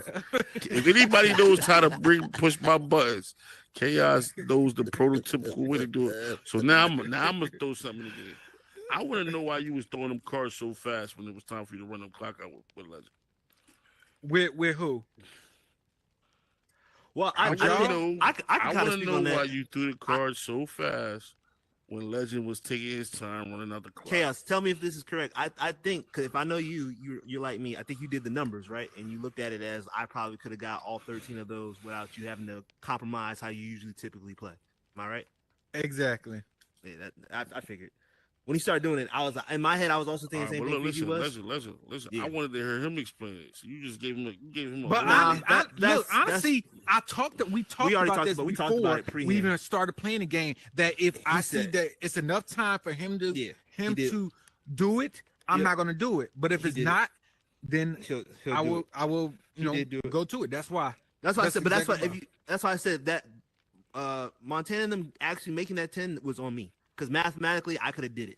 I was just me thinking the 10, okay, the game is over, not really going back. I was thinking the same thing. Game was going to be over also because, I could have fixed that too by, holding it longer. Yeah. But I'm looking at, If I got to ask this question.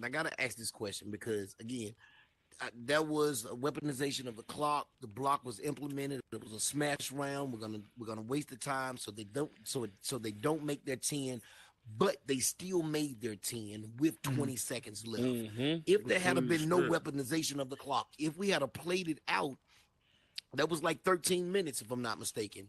That would have been enough time to finish that hand and move to another hand. Do you feel as the weaponization of the clock can be something that can backfire? I'm not gonna say it could backfire because if you like I said, it could have been done. We could have wasted enough time, where they didn't even get that 10. I was wasn't playing. I was playing fast because I figured Legend could do it by itself before all the cards are out. And I wasn't thinking about, if they make that 10, I was thinking the time ran out. It didn't show the score. They shouldn't get it. That's how I was thinking. So mathematically, I could have, played a little bit slower so he didn't have, I just made sure I was doing the math to make sure we didn't run out of cards before the time ran out. But I guess the question, because time did run out, right? And regardless of what, again, the weaponization of the clock, you had your choices. We're gonna weaponize it, slow the game to play one hand, or we could play it out, and possibly play multiple hands. Now, in this case, it's a smash round. They go 10, so if they make the 10, the game is over. You don't have another chance. So again, I understood the weaponization of the clock to slow it down, but again, 20 seconds are left, and they still make the 10. Is there regret now for the move? That's more for you, Legend. Nah. Because I'm pretty sure it was about 8 though when they made it. I go back and watch. I'm pretty sure it was about 8. Which is why I was like, yo, I could have probably held on to it, because before with the actual clock itself, I think it was probably like 7 or 8 seconds before I actually threw it off. I could have took a foul, right? And I was also avoiding the fouls. So no, I don't regret it. I would say I regret not like knowing, like thoroughly understanding the rules for sure.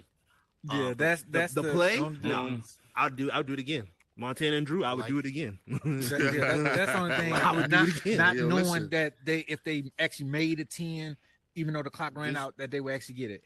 That would, I would have played a little bit slower, because again, I was following Legend. I told him what I was going to do, and if I realized that was the case, then I would just play a little bit slower, and he wouldn't even have to. Brody. I was like, yo, I said, bro, look, I did the math. I said, yo, bro, gonna take a foul. He gonna take one foul and then take another foul, and it's gonna be over. Yeah. I could have. That's what I said. I could have did that. But if you go back to the stream, I'm telling dead out there. I said, yo, bro, if he take 2 fouls, he'd be good. Yeah. And then he ain't do it. I'm like, damn. So my thing I like how these games is playing out is giving its own storylines. It's creating rivalries for the future seasons, for the future grudge matches, for the future belts that the Cardmissioner may be cooking up, the events that may be coming, the other tournaments. It's getting people ready for the playoffs, all types of things. So it's like, it's a storyline. This is the first season.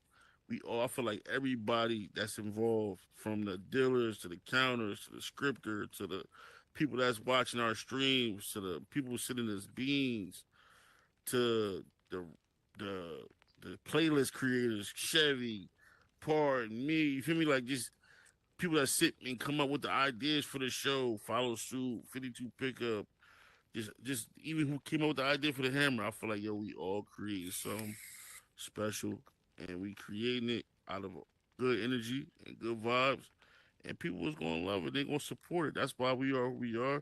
We're the #1 Spades league in the world, the only Spades league in the world that's recognized. Sure. Secondly, I want to get into something that I don't know if everybody's aware of. At the end of the match, the Cardmissioner made a call out, a $200 bounty. He basically plays. Oh, we're gonna get in that. We're gonna get into that. We're gonna get in. I want to end it with that. We'll get on to that. Yeah, I wanted to get into that. Yeah, we listen. We're gonna get into that. We're gonna end with that. That's what we go. That's how we gonna end. Chaos.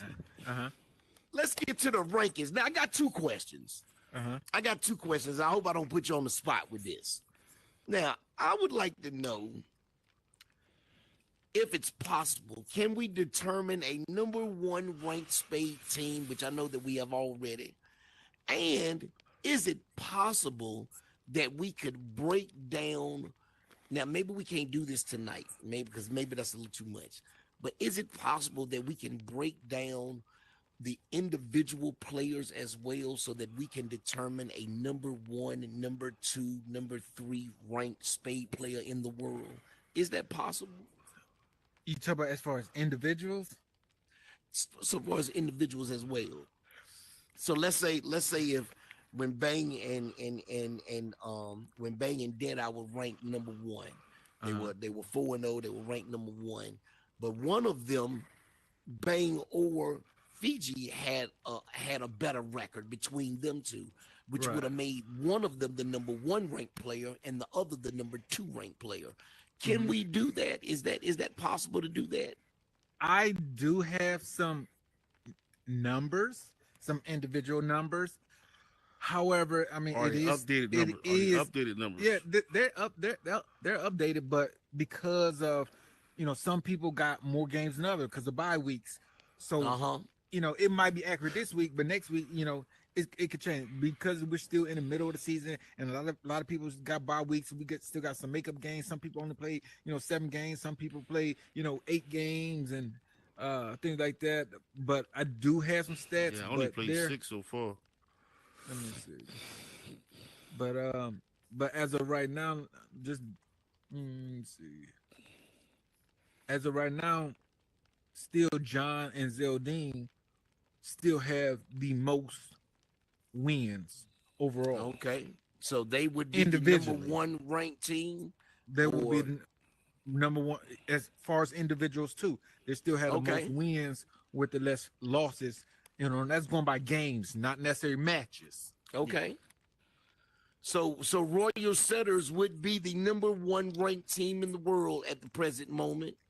And the members of Royal Setters, Zeldine, the 5 of Spades, and John JW, I affectionately call him J-Dub, would be, who is the Jack of Spades. They would be the number 1 and number 2 ranked players in the world. Play them again, bro. Right, and then Figi and Deadeye will be, the second team. Okay, now between Figi and Deadeye, who would be ranked number 3 in the world, and who would be ranked number 4? Is that possible to determine? Just looking at overall, let me see, both 10. If I'm gonna add everything into it, skill points, who getting away with their skill points? Family favor. And then family favors. So basically, both of them got 10 wins and 3 losses as far as them as a team. But Figi also got 2 more losses on his family favor than Deadeye. Okay. But Figi also has more skill points usage than Deadeye. Okay. Deadeye haven't made any skill points. Figi, got 25 skill points. So it all depends on how you want to look at it, break it down.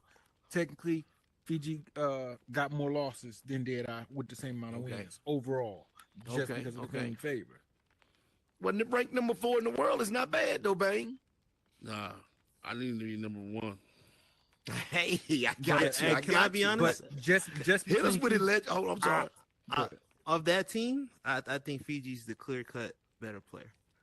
I don't think it's, and that's no shout out to Deadeye. Shout out to Deadeye. I just think Fiji's a better player. Shout out Deadeye.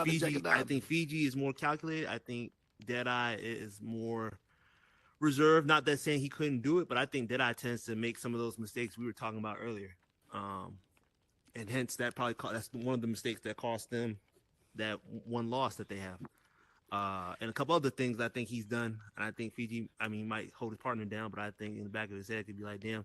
No. What we not gonna do? Listen, what we not gonna do is take no 52 malicious slander. I'm just saying. Figi, listen. No. Yo, being honest, we getting facts and feelings right now. Yo, listen. I'm gonna be honest with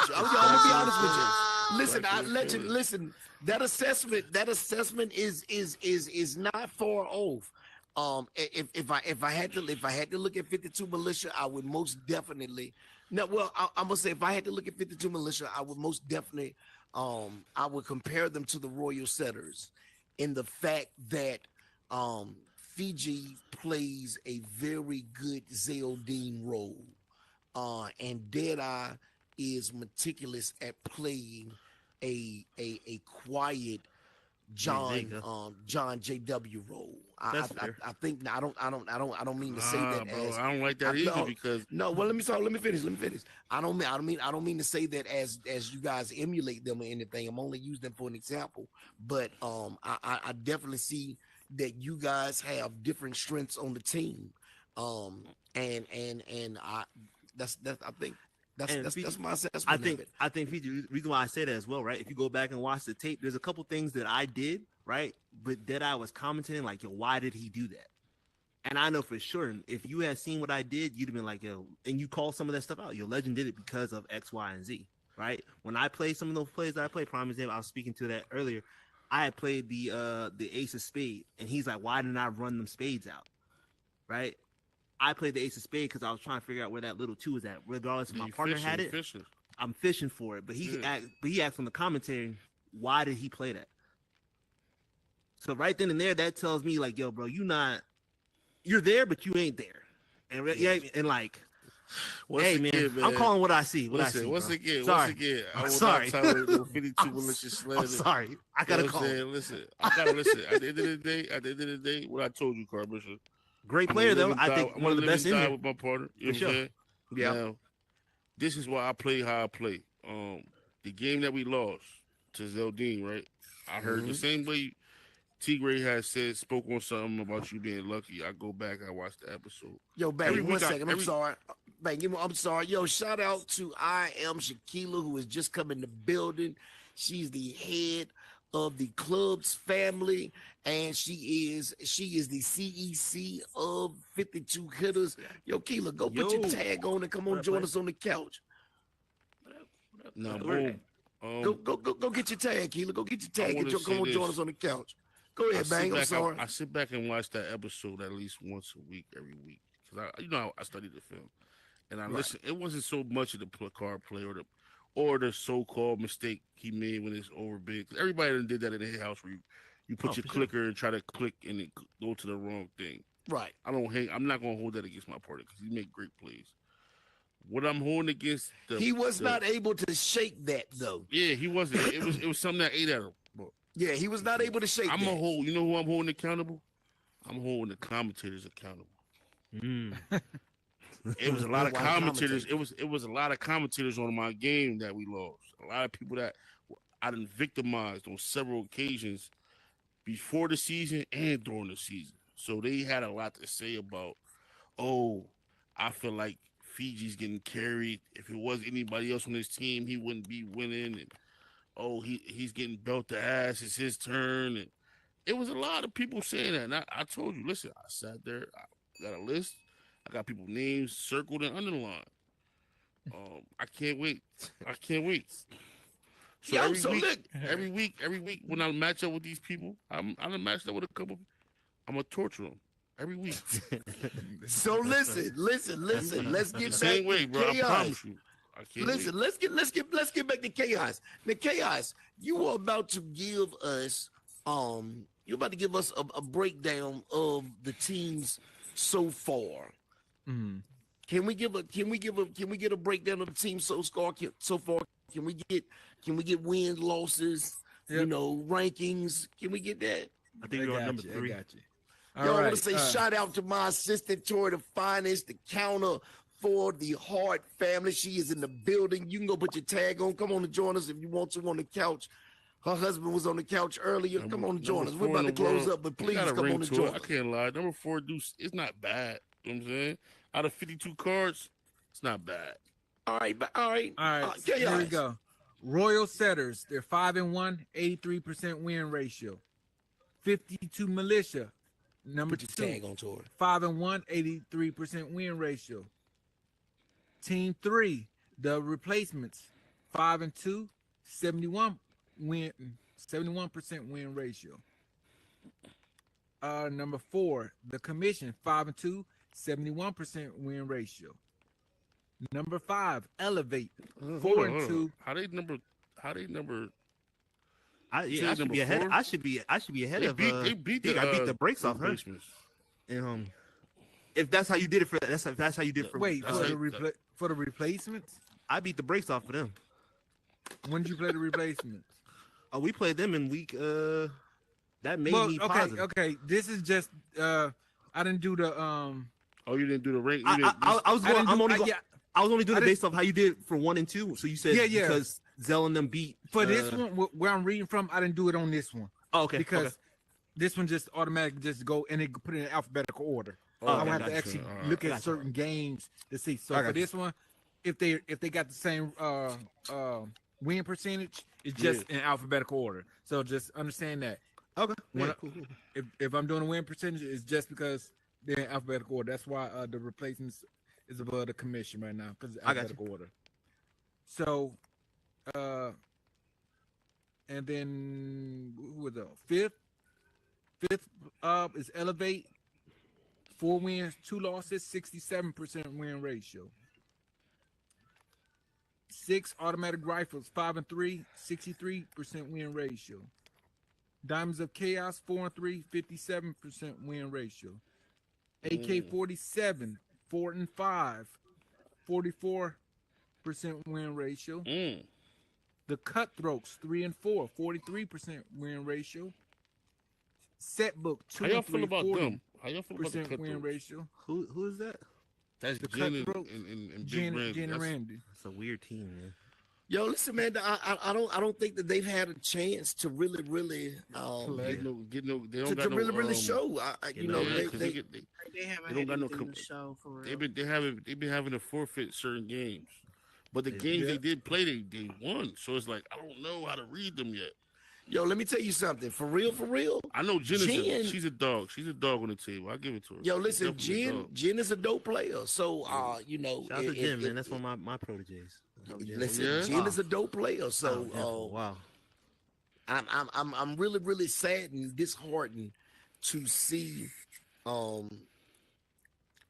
I was gonna say this because I don't it's for lack of better words. I'm disheartened to see her performance so far in the PSL because I know that she's a dope player, but she really has not had a chance to display that yet. So that's disheartening. Chaos, I'm sorry though. I know you're good. Yeah, she gotta show up. I understand. She got things going on in her personal life and all. Show up, play, show your skills off, so everybody can see what you got going on there, Jen. Make sure you're here next week. Make sure. You only got 3 family favorites apiece, man. Yeah, you only got 3 family favorites. That's hard. Automatic you already forfeit, used 2 right? of them. Yeah, you already used 2 of them, so you need to be showing up. All right, next we got I'm Setbook, gonna tell you like this: 2 and 3. using 6 family favorites is crazy already because that's over 50% of your games almost. That's almost 50% of your games. So I understand why we got 6, but 6 is crazy. Like, well, you got 3 apiece. You know what I'm saying? So Setbook is 2 and 3 with 40% win ratio. I'm gonna have to double check. I don't know why they only got 5 games total played. that's Maybe crazy. They hit all 3. Maybe they hit They all only their won 2 bye games? weeks. Who's Huh? They only got 5 That's games where total. Gito and Chevy, man. Maybe because they hit all 3 of their bye weeks already. They got bye weeks. They've had bye weeks. They might have hit all 3 of theirs, and Listen. they're gonna be playing the rest of them out. AK-47 got 9 games. They played 4 and 5. You said Yeah, so they ain't that's hit. crazy. They only had 1 bye week. Then. No, they ain't had no bye weeks yet. They ain't So had no about to bye be- week. Yeah, so that They means play they every about week. to have 3 bye they've been weeks coming fighting. up. They've been fighting, huh? They've been getting busy. Every week. There's coming up. They bye weeks coming up. It's probably gonna That's be why one. Humble got all them damn skill points, nigga.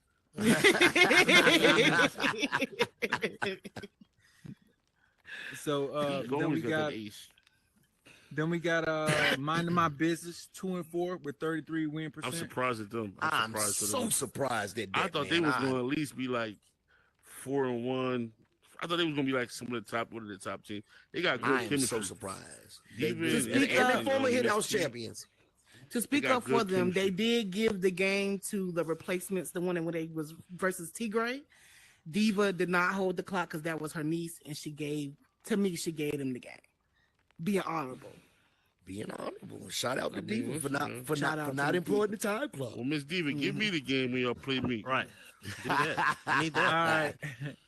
Then we got the Fam 2 and 4, 33% win ratio. This is nasty. I don't know. Listen, both of them wins is special lady. She did that herself. Listen, We got Bad Boys for Life 1 and 6, 14% win ratio, and Set Chasers 0 and 7 with 0% win ratio. Now listen, Now, man. if you look, the top 8 teams go to playoffs out of the 14 teams. The 8th team is 3 and 3 right now. So 18 got a 50% win ratio. So technically, if Set Chasers win out, they're gonna have 50% win ratio. So they can still make it. Also, if you're looking at it like this, if the top teams, if they constantly win and they stay at the top, that means other teams are losing. So if the top teams continue to win, that's gonna make it easier for the bottom teams to move up. Exactly. If the top What teams did you start say? What did you losing- say that? Sorry, Chaos. What did you say Go the 8th team record was? 3-3. Hey, Dean, I ain't gonna lie to you, man. We're gonna have to get some new recruits or something. And that's diamonds in the rough. We looking like the Eastern Conference out here right now. It's nasty. I mean, listen, Hey, but man. Listen, once it get past, we gotta get to the West. Bro, we are the West. I'm about to break it down. Listen. Yeah. One at a time.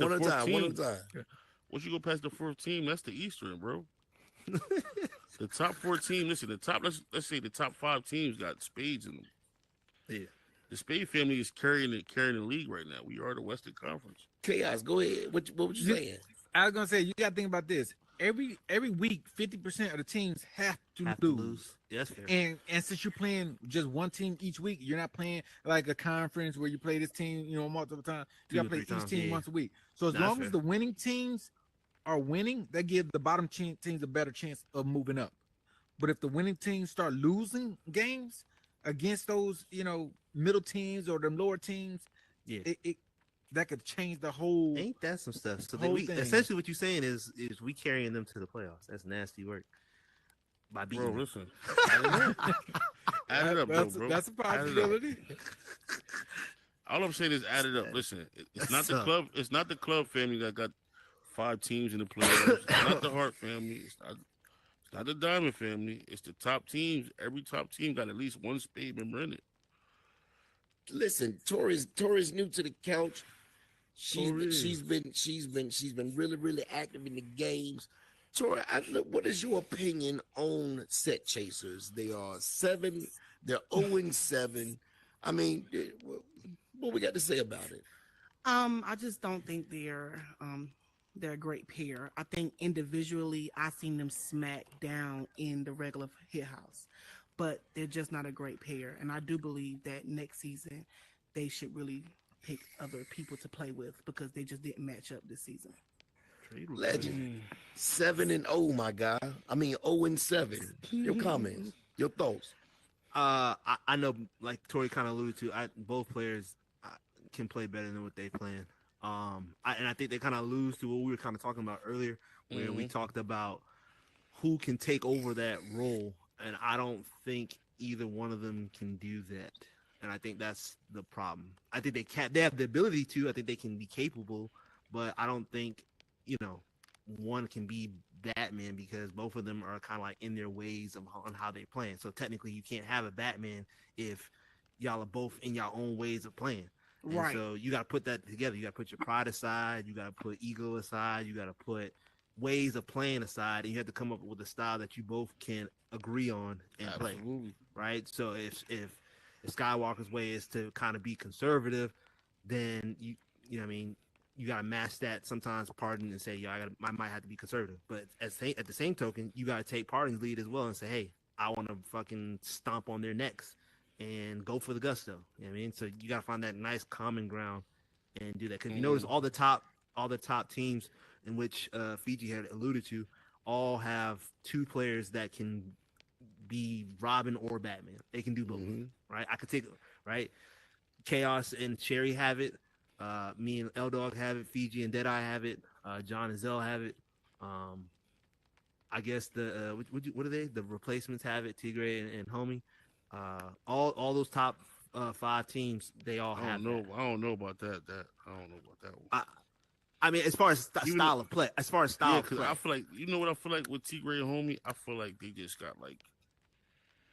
Style of play. They don't got like an aggressive style. Before we bounce to Tigre at home, I want to know Keela's thoughts on 0-7. There ain't no chemistry.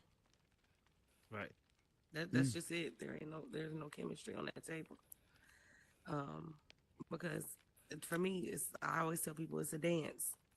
We both can't be leading. So, right. I just feel like it's no chemistry. I told them recently, I told Pardon, I said, before their last game, I said, y'all need to get back in the hit house and start reading each other. Because it looked like it's like 2 strangers, like somebody just come in the room and say, let's play. I would put out a suggestion for both of them, both of y'all, if y'all watching, is to kind of play against each other in the hit house, right? Because then I give you an opportunity to kind of see how the other likes to play when they're on that table. So that way, when you guys come together, y'all can be like, all right, I know he likes to throw off at this moment. I know he likes to go low to high, high to low at this moment. And you guys can kind of have a ability. If you, me and Killer used to do that, still do it when we play. Sometimes when we play against each other, call each other's plays because I played with her for a very long time. Won a couple championships. So when I play with other people, he calls my plays. That's my part. Anyway, we ain't gonna talk about that's another episode for another day. Listen, you know what I mean? But you have to be able to watch how that other one plays. If not, there's no point in you playing. If you notice again, those top 5 teams, each one of them has gone like, with the exception of John and Zell, just because they've been together for so long, they've all gone at each other in like competition, and that has allowed them to be like, you know what, I can play with that person. I don't think those two have really done that, in my opinion. Now, y'all, we've had this long conversation, and I thank everybody for this. I think the night was dope. I think we really got into some things, and I really appreciate it. We have been telling people for a very, very long time that we are the only professional spade players on the planet. You got to go to a whole nother universe to find more professional spade players. You got professional spade players, then you got regular spade players. That's it. We are the best of the best. We're the best in the world. And we made a challenge on the live that night. And so let me reiterate the challenge right now. We are challenging anyone who's watching this live stream. We're challenging anyone who's watching this live stream. You can contact us. You can hit us up on Instagram. You can DM us. DM us, you and your partner.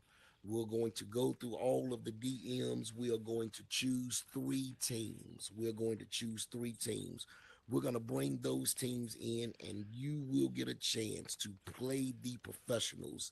Best of 3 on Mount 52. If you come and you win, you will get $200. All right? I don't think nobody's going to come in. I don't think nobody will take it. And if you take it, you know you ain't coming to win. All right? And so... And you got to play the champs, though. And you playing champions.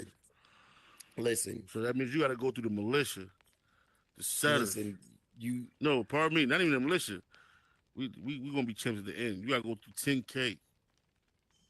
The setter. Listen, you whoever's out there, you gotta go get some top teams, man. Whoever's out there, the listening, and you won't accept that challenge. Now, there are going to be some certain criteria to this challenge. There are going to be some certain special things to this challenge.